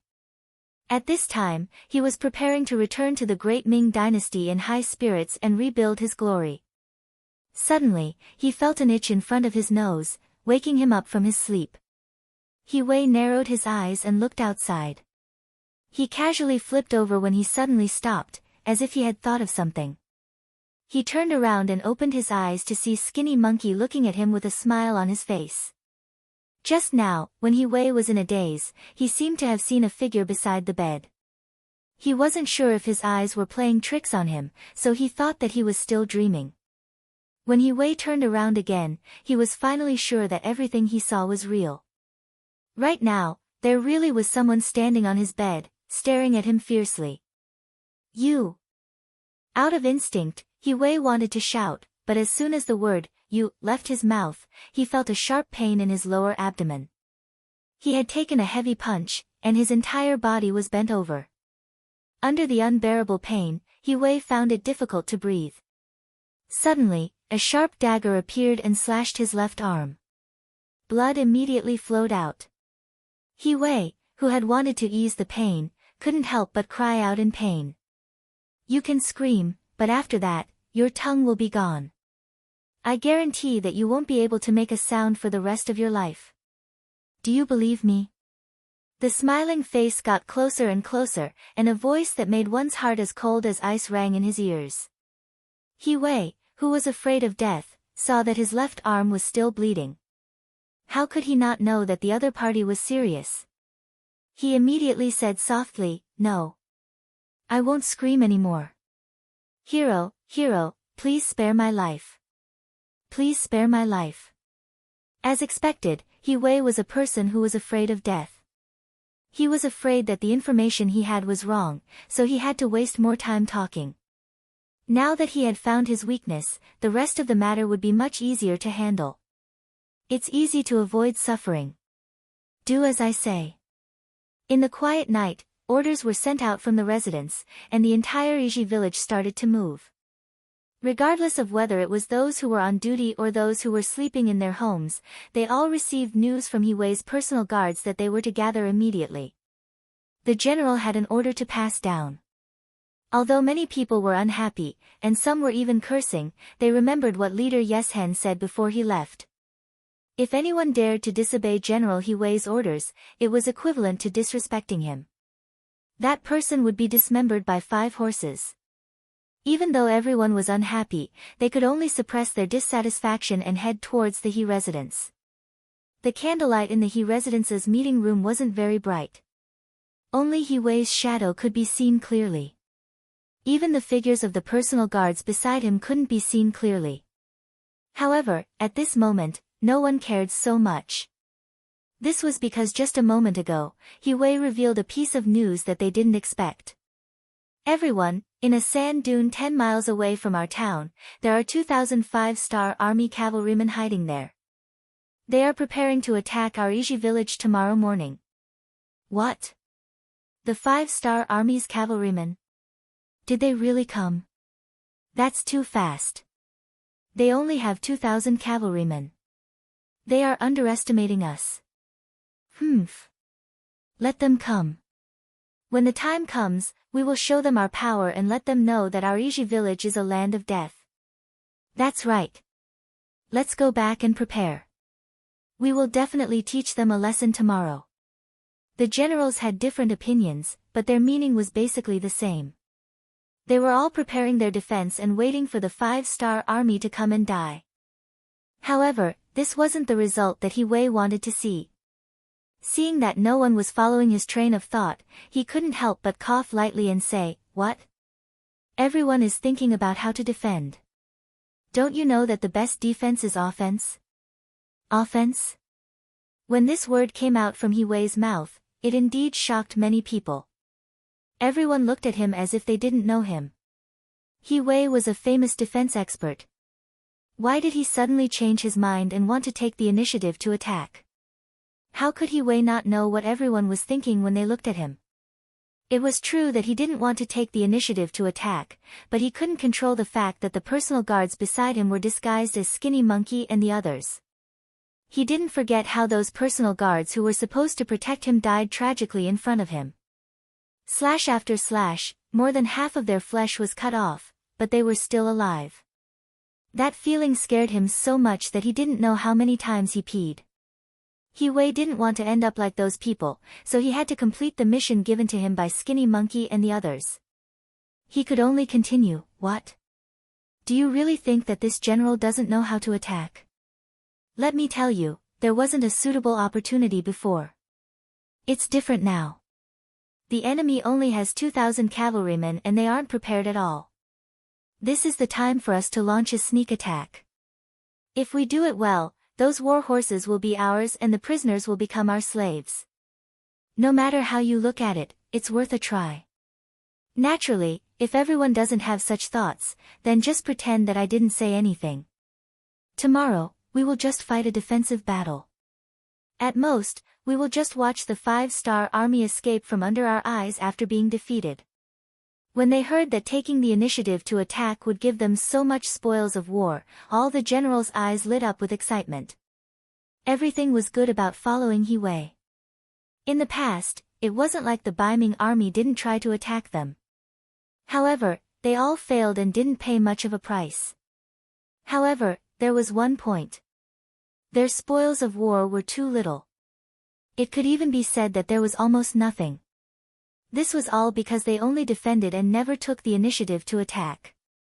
Even when they saw the enemy retreat after failing to attack the city, they never took the initiative to attack. Thus, what benefits would there be for them? On the battlefield, if one wanted to develop and strengthen themselves, they had to continuously win battles. Not only could this increase the morale of the army, more importantly, it could also allow them to seize more resources and strengthen themselves through battles. Everyone was clear about this logic. As the saying goes, a horse won't get fat without feeding at night. For an army, the spoils of war after winning a battle would be so much that they could keep a lot of private goods. Now that the opportunity was placed in front of them, who would back off? General, he is right. Since the opportunity is right, I and my 1,000 cavalrymen will definitely participate in the battle. With the first general stepping forward, the others naturally wouldn't back off. Immediately, the 3,000 cavalrymen, including the leader of the 500 outlaws, all stepped forward, unwilling to be left behind. Everyone jumped forward. He Wei's face revealed a difficult expression as he said, "If all of you want to go out, then there must be people guarding the town." General He, let's go and return quickly. It's just 10 miles of land. We have 3,500 men against 2,000 cavalrymen. Furthermore, we launched a surprise attack. We can end the battle in less than 2 hours. In such a short time, there won't be any problems with the town. That's right. There aren't any other enemies nearby.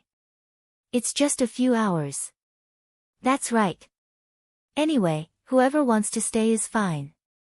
We have to go out and fight. Of course, we have to go out too. Everyone took the initiative to express their desire to fight. He Wei couldn't help but heave a sigh of relief.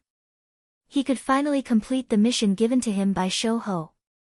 However, he still pretended to be in a difficult position and said, "Since that's the case, let's go and return quickly." Understood. The group of generals revealed looks of joy. Then, everyone quickly left the He residence and headed to the barracks. Everyone was afraid that if they were too slow, they wouldn't be able to reap the benefits. In less than an hour, all the soldiers in EG village had left the town. Other than some of the captains who stayed at home, there wasn't a single person who could leave. The 3,000 cavalrymen didn't even leave a single one behind.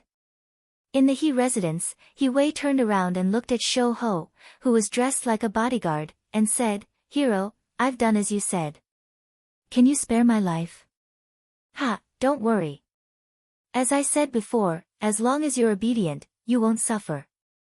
Hearing Shou Ho's words, He Wei couldn't help but heave a sigh of relief.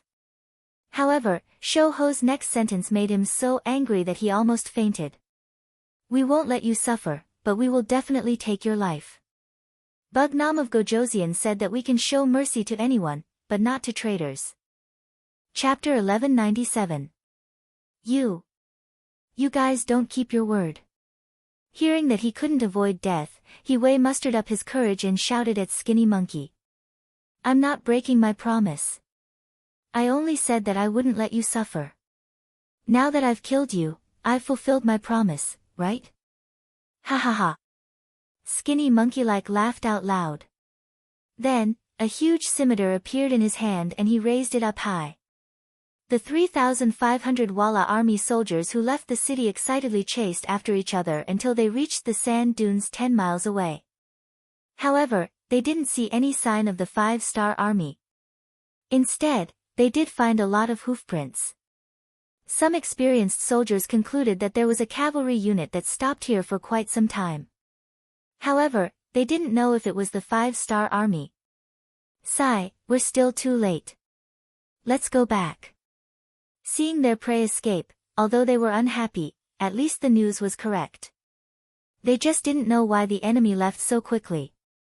The 3,000 Walla army soldiers came quickly and returned even faster. In the blink of an eye, they were back at the east gate of Jizinai. Then, they lined up and walked in. Many of them were yawning and looked dispirited. Speaking of which, they rushed in excitedly but ended up empty-handed. Anyone would be dispirited. However, their lazy appearance quickly disappeared. Because when they were halfway through the gate, the sound of arrows piercing through the air suddenly rose and fell, one after another.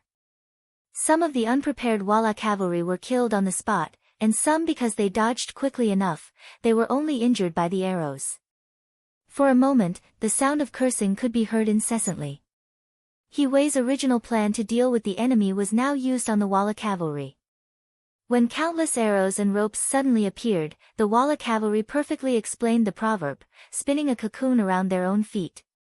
Those who walked in front kept charging forward, but they were constantly killed. Those who walked in the middle were the first to be attacked by the arrows and suffered the most casualties. They had almost no fighting power left. Only the people at the back of the group were quick to react. Seeing that they could not advance any further, they chose to retreat. But just as they turned their horses around and left the east gate, 2 torch-lit troops came from afar.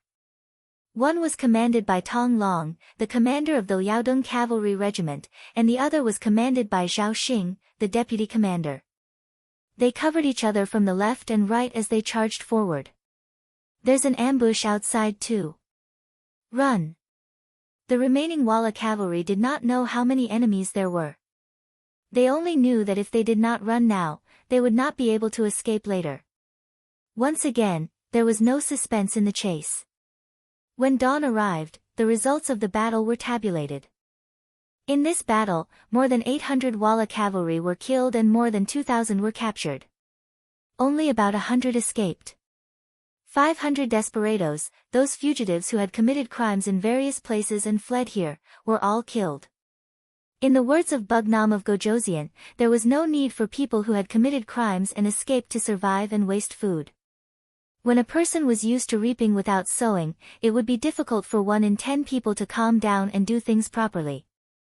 Even so, it was better not to bring these dangers into society and harm others. They only sent out 6 Langia Special Force members to take down Iji at the lowest cost. The result of this battle made Tong Long and Zhao Xing very satisfied and surprised. They did not know how many such secret troops Bugnam of Gojosian had. They only knew that as long as they were devoted and loyal, they would absolutely not end up like He Wei. Iji became the new base of the Liaodong Cavalry Regiment. They would pay the price. He Wei was stuck here like a nail, blocking the Walla cavalry from entering the desert. Chaotic Well City. Under the constant urging of Yes Hen, the army was finally ready. Among them, there were 110,000 elite cavalry. During this time, Bo Mu also recruited 30,000 men in Chaotic Well City. 20,000 of them were cavalry, and 10,000 were responsible for escorting food and supplies. With 140,000 men and horses in hand, Yes Hen had a feeling that the world was his. But this feeling did not last long. He saw the deserters running out of Yiji and knew that his escape route had been blocked. Bastard, Bugnam of Gojoseon wants to kill me? Yes Hen roared and slammed his fist on the wooden door in front of him. Blood flowed out of his right fist. Bo Mu called people to bandage Yeshen's wound and advised, "Leader, don't be anxious. The more you act like this, the more you will fall into Bugnam of Gojoseon's trap. Now we might as well stay in Chaotic Well City. I believe that with this city, we should be able to block the 5-star army. As long as we stay here for a long time, the other surrounding forces will not stand idly by." At this time, Bo Mu still did not want to leave Chaotic Well City. Perhaps it was the past few years that allowed him to gradually adapt to this place, to a stable life with a residence. No. As soon as his right hand was bandaged, Yes Hen took it back and said loudly, "Retreat is a must. Can't you see that this is Bugnam of Gojoseon blocking my escape route? Is he afraid that I will leave here? Since he is afraid, then of course I will leave here. You still want to leave? Leader, then where should we go? Beiming behind us? Didn't you say that they have already joined forces with the 5-star army?" Bo Mu knew that he could not persuade Yes Hen anymore. If he did, he would be punished. He could only take back his thoughts and suggestions and ask where they should go. He did not answer immediately. Instead, after thinking for a long time, he said something shocking, "Go to Ilili, Ilili." At this moment, not only Bo Mu, but also Chao Lu, who had just been promoted to become Yeshen's deputy general, repeated with a face full of shock. Looking at the shocked expressions of the two, Yes Hen could not help but laugh. "Look, even you two are so shocked. This must be something that even Bugnam of Gojoseon would not think of. Then let's go there. From here, we will go northwest, through Chili Mountain and Majuan Mountain, and head towards Ilili." Bo Mu imagined the path in his mind. Then he said worriedly, "But if we go from there, we will have to pass through the Sha Zhou guards and Hami guards. Will Beiming allow us to pass through? Even if they don't allow us, we have an army of 140,000. Even if they have 2 guts, they won't dare to have any ideas about us. Alright, this matter is decided. If I use the Han people's words, it is called diverting the trouble. They want to put this leader to death. I want to see what the 5-star army can do to me." Yes Hen was excited about his bold move. In his opinion, if he let the 5-star army become enemies with the 3 powers in Ilili, Yang Qindong would also have to give up and would only be able to watch him leave. Of course, if Yang Qindong still chased after him, then he would join forces with the other 3 powers. At that time, they would have another 500,000 to 600,000 soldiers. The reason why they were unable to take down Genesis City was because the Beiming army was not strong enough.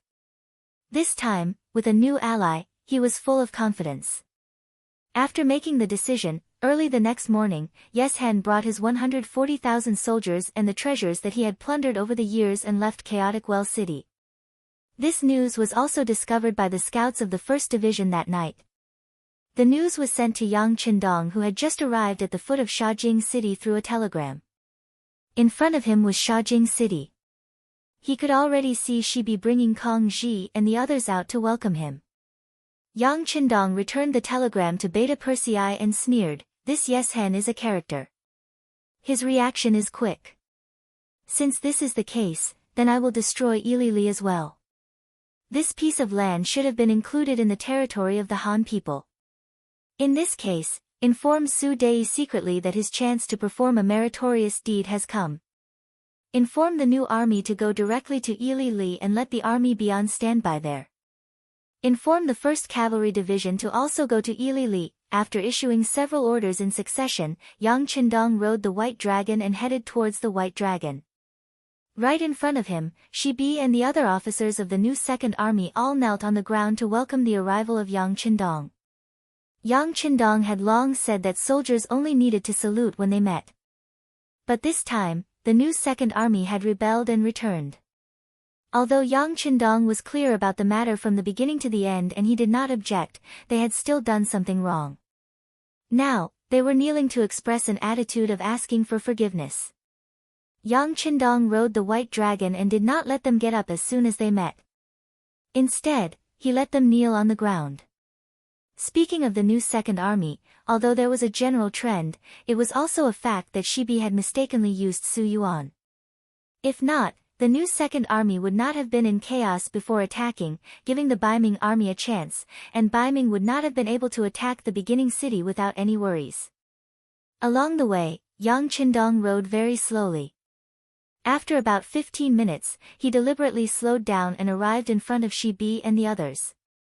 At this moment, these officers of the new Second Army were all kneeling there and did not even dare to raise their heads. They were not the only ones.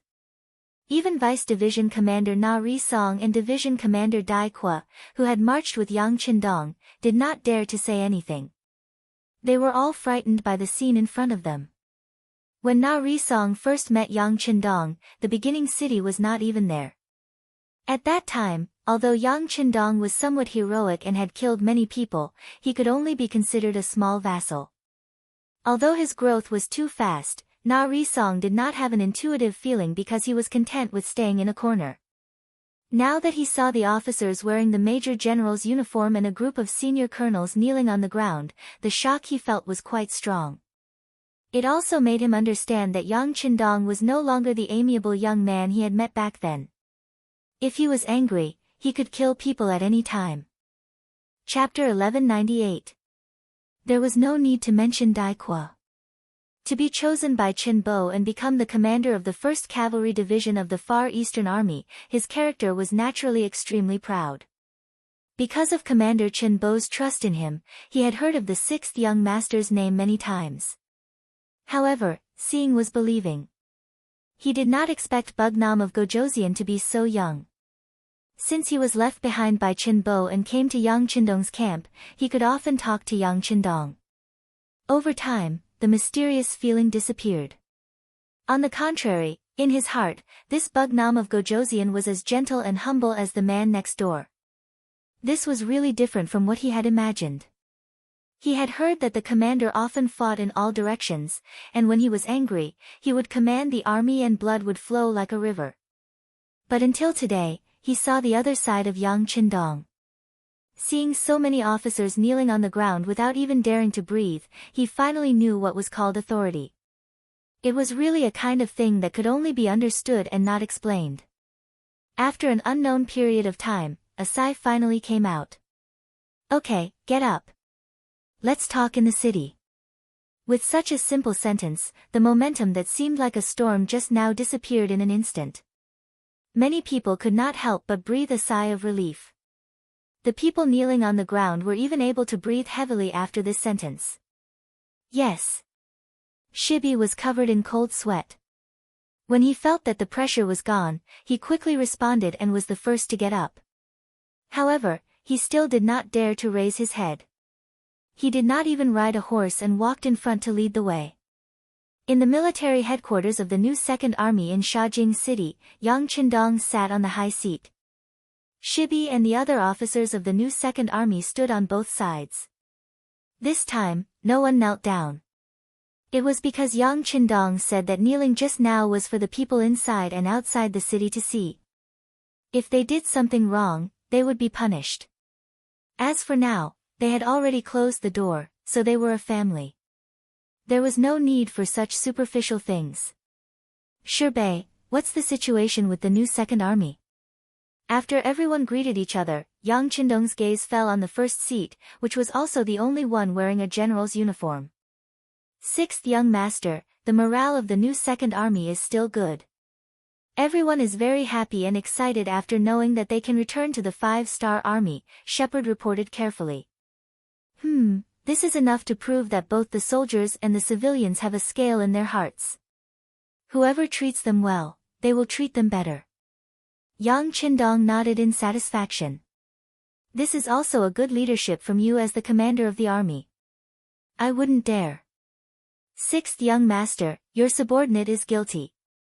How could Shepherd dare to claim credit for himself? It was precisely because he didn't use the right people that he almost destroyed the entire new Second Army. If that was really the case, he really wouldn't have the face to see Yang Qindong. Well, this matter is over. There's no need to talk about it anymore. Along the way, I saw that the morale of the new Second Army is still good, but there are a lot fewer soldiers.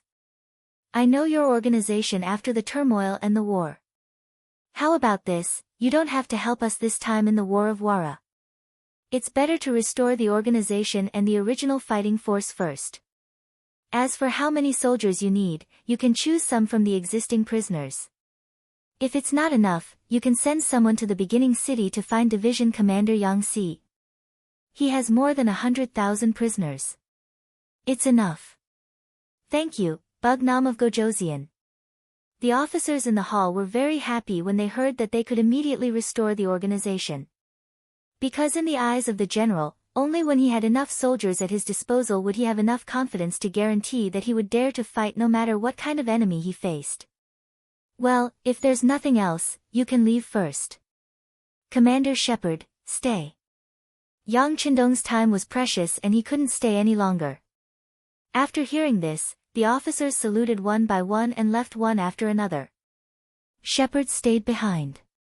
In the waiting hall, except for Yang Qindong, Beta Persei, and Longwei, when there was no one else, Shepherd knelt on the ground again. This time he said in a louder voice, "Sixth young master, I'm guilty. Get up quickly." Unlike outside the city, Yang Qindong took the initiative to step forward and help Shepherd up. Then the two of them sat next to each other on the steps in the hall. Yang Qindong took out a pack of Bugnam of Gojoseon cigarettes and handed it over. Bugnam of Gojoseon cigarettes were now only Yang Qindong's special supply, which was equivalent to the existence of red pandas in the future. The difference was that such cigarettes couldn't be bought with money.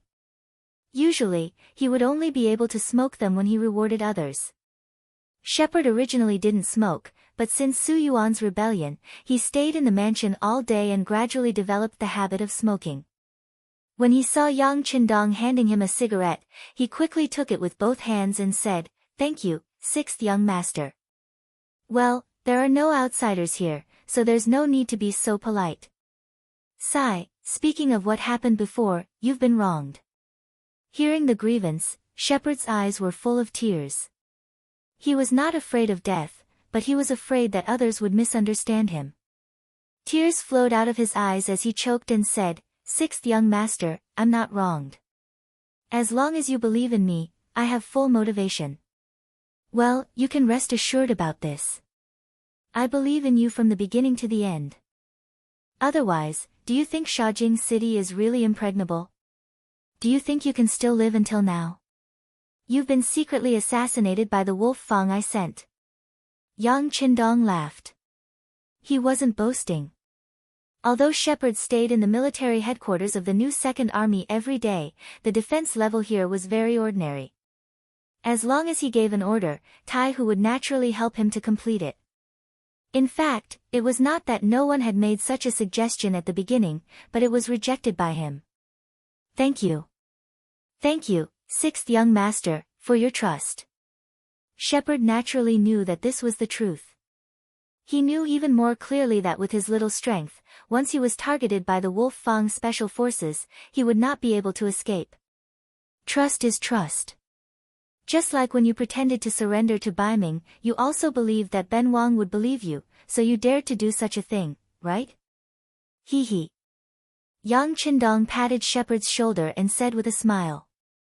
This was not wrong. If it were other masters, even if the subordinates wanted to pretend to surrender, they would be worried about the master's suspicion. In this way, the fake would become real. But in Shepherd's case, a fake would always be a fake. Once the opportunity came, he would immediately return to the 5-star army. This trust was not something that ordinary masters could achieve. This was the so-called 2 good men and 1 good man. If there was a villain among the two, then things would not have such a perfect ending. Now that the matter was out in the open, Shepherd was not as awkward as before. Occasionally, there would even be a smile on his face. Shepherd, the restoration of the new Second Army's organization needs to be accelerated. I will not hide it from you. This time, not only will I make a move on Yeshen, but I will also make a move on Ili. This is a big war, in which your new Second Army will also play an important role. When it came to business, the smile on Yang Qindong's face disappeared and was replaced by a serious face. Sixth young master, please tell me.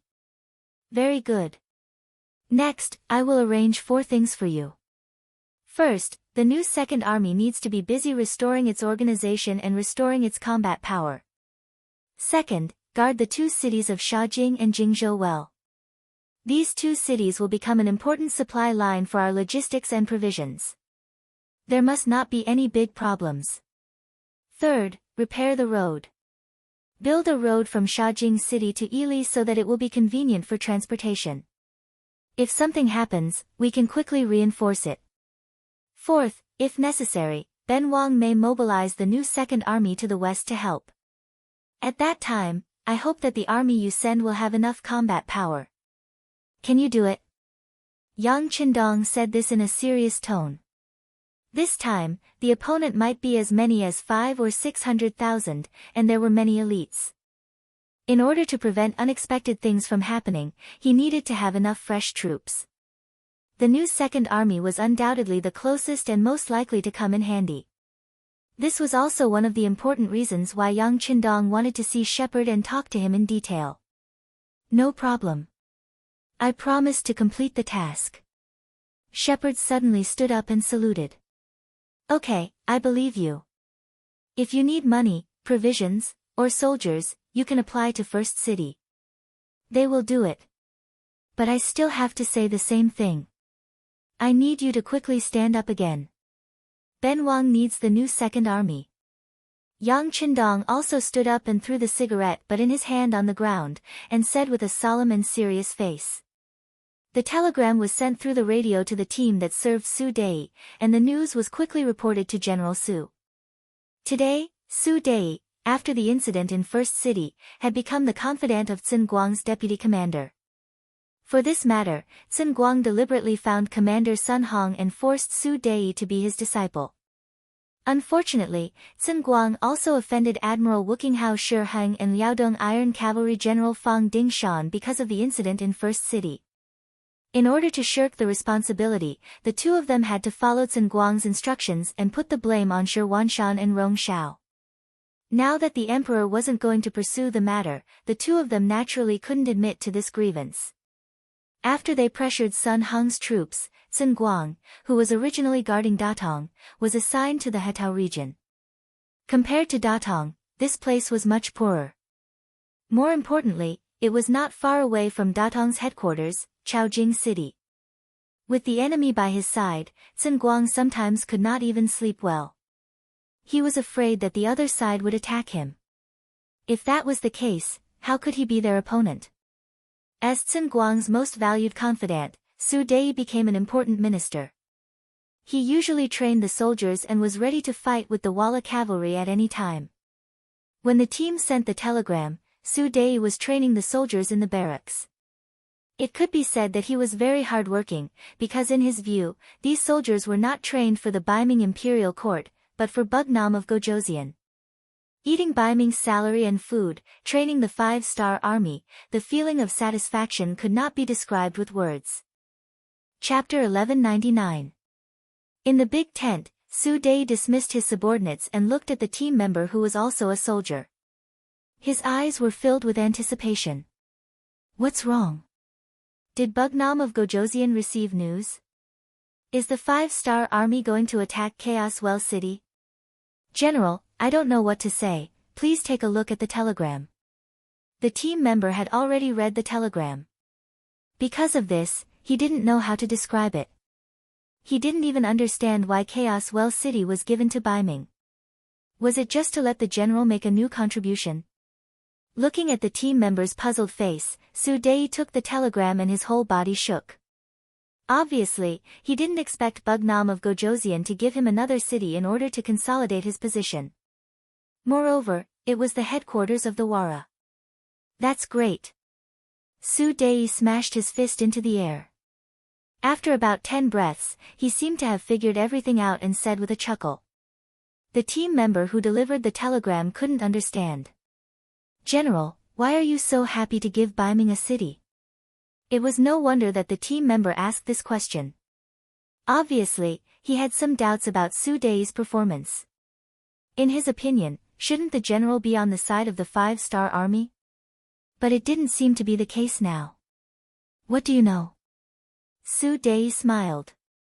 It's true that Bugnam of Gojoseon gave us a city, but think about it carefully. Why? Since we can use Baiming's money to train Bugnam of Gojoseon's soldiers, why can't we defend the city for him? The team member scratched his head in confusion. It was clear that he still didn't understand what was going on. Sai, don't think too much about it. You go back first, I'll go find Sun Guang. Su Dei already reminded the team member. If the team member still didn't understand, there was no need for him to explain. He urgently needed to report the news to Sun Guang. He had a feeling that after this great contribution, Sun Guang would be promoted. If that was the case, it would be more beneficial for him to take control of more Baiming army. Su Dei was right. The reason why Yang Qindong sent him a telegram to occupy Chaos Well City was to let him help defend the city. After all, what Yang Qindong wanted to do now was to take Yeshin's War Wara, take over Ili, and completely deal with the western side, and complete the final siege of Baiming. In the face of such an important strategic goal, he wouldn't divide his troops to defend some cities to distract himself. After Su Dei received this information, he rode on a horse to Sun Guang's residence in the Ningxia Ministry of Defense. He then told him the information he just received and his thoughts. Sun Guang was playing with a parrot in his backyard and teaching it to speak. When he heard Su Dei's report, he was so shocked that the bowl of bird food in his hand fell to the ground. He suddenly turned around and asked with joy in his eyes, General Su, is this news true? Is someone deliberately luring us into action? Absolutely not. Su Dei said in a very confident tone, Deputy Chief, think about it, in the face of the 5-star army's strong attack, how could the War Wara have the ability to make trouble for us? What kind of trap would they set for us? They probably don't even have the time to express their goodwill to us. Why would they do something like this? In addition, Yeshen of the War Wara has fought against the 5-star army several times and returned in defeat. I'm afraid there's a shadow in his heart, so his move to the west is completely logical. What do you think? That's right. After a moment of thought, Sun Guang nodded and then his face was full of joy. If that's the case, then our chance has come. Once we take back Chaotic Well City, the East Gate and the West Gate will be connected. If that's the case, we can report this to the Emperor. The Emperor will definitely be very happy. That's right. When that time comes, perhaps this general will have to change the way I address you as commander. Su Dei's face was also full of joy as he complimented. Oh. Ha ha, when that time comes, I'll promote you to deputy chief. The happy Sun Guang immediately made a promise. Ah. Thank you, chief. Su Dei's face was indeed full of joy. He wasn't happy because he could become a deputy chief, but because with this identity, he could control more troops. As for whether he was qualified for this position because he was still young, if it was in the past, he wouldn't have dared to say. But now, the Emperor of Baiming has begun to pay attention to generals. With Sun Guang's full recommendation and Bugnam of Gojoseon's secret help, it was not impossible to achieve. After making a promise, Sun Guang laughed again and said to Su Dei, how about this, I'll immediately give you 20,000 troops and quickly go to Disordered Well City. Remember, if things don't go well, or if you find that something is wrong, come back immediately. We don't have to make contributions, but we can't lose our strength. Deputy Chief, don't worry, I understand. In his heart, he looked down on Sun Guang. Under these conditions, he still didn't dare to lead his troops, and instead wanted him to lead his troops to attack. It had to be said that Sun Guang was too cowardly. Of course, the more cowardly a person was, the easier it was to control him. This would be very beneficial to his future work. After receiving the order, Su Dei led his troops out.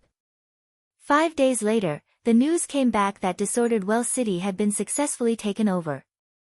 Good. Sun Guang heartily laughed as he read the battle report from the scouts. He immediately ordered the memorial he had written to be sent to the capital of northern Ming at the fastest speed possible.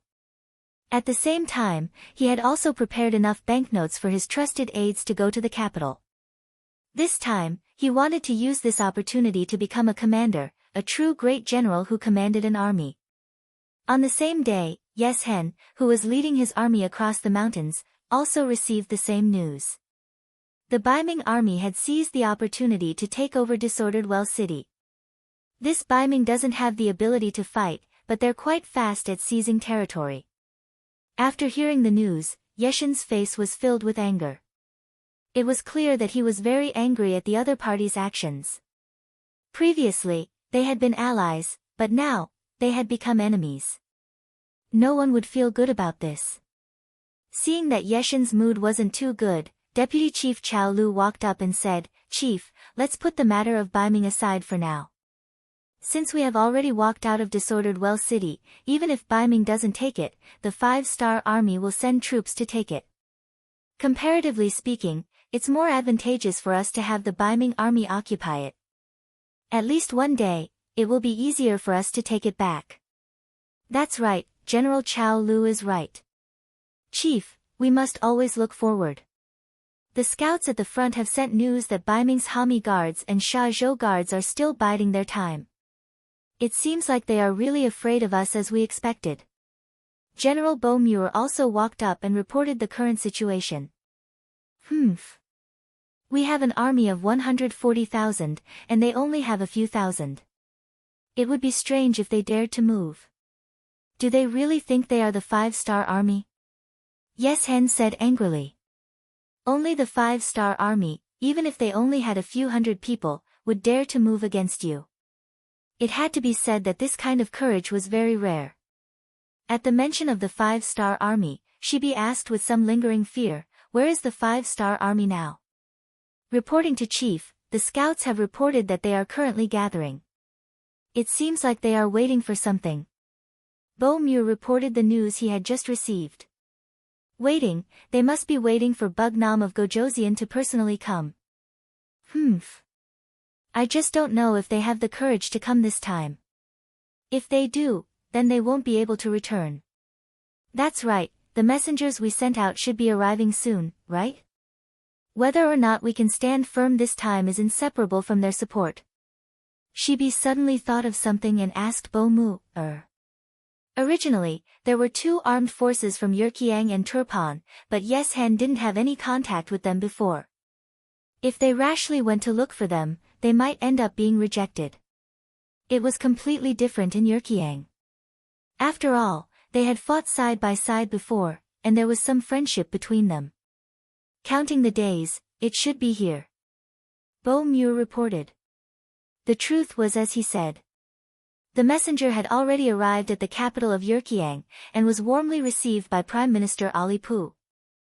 If Ali Pu couldn't see through Yeshen's ploy, then he wouldn't be worthy of his title as a wise prime minister. However, he couldn't do anything about it. After all, he had fought with the Walla cavalry before and knew how strong they were. If he stubbornly blocked them and didn't let them come forward, they might end up fighting first. That would only benefit the 5-star army. As the saying goes, one should choose the lesser of 2 evils. In the end, after discussing with the king of Baalide, he decided to accept Yeshen's wara. No matter what, this was still a considerable force. Before this, Ali Pu had already reached an agreement with Yerkiang and Turpan. Everyone believed that in the face of an external enemy, they could put aside their previous disagreements and unite against them. As for their own matters, they could settle it behind closed doors. There was another clause in the agreement. Once the 5-star army really killed their way over, no matter which faction they attacked, the other 2 factions would have to send their troops unconditionally. This was just to protect their own pride and let everyone know that even if the Mongol Empire was no longer around, as their descendants, they were not people who could be bullied as they wished. As such, a huge rock was formed, blocking in front of Yang Qindong and the 5-star army. At this time, Yang Qindong had already walked out of Shaojing city. The army had a smooth journey and arrived at Yizhi. Here, they met up with the 1st Division of the World's Cavalry, the 1st Division, and the Liaodong Cavalry Reinforced Regiment. At this point, along with the scouts and light cavalry of the new army, Narisong's 20,000 Mongol troops, and the 1st Cavalry Division of the Far Eastern Army, Yang Qindong had over 100,000 troops by his side. Looking at the energetic officers in the tent, Yang Qindong said in a booming voice, "Prepare in 2 days. Send troops to Basikuo Mountain.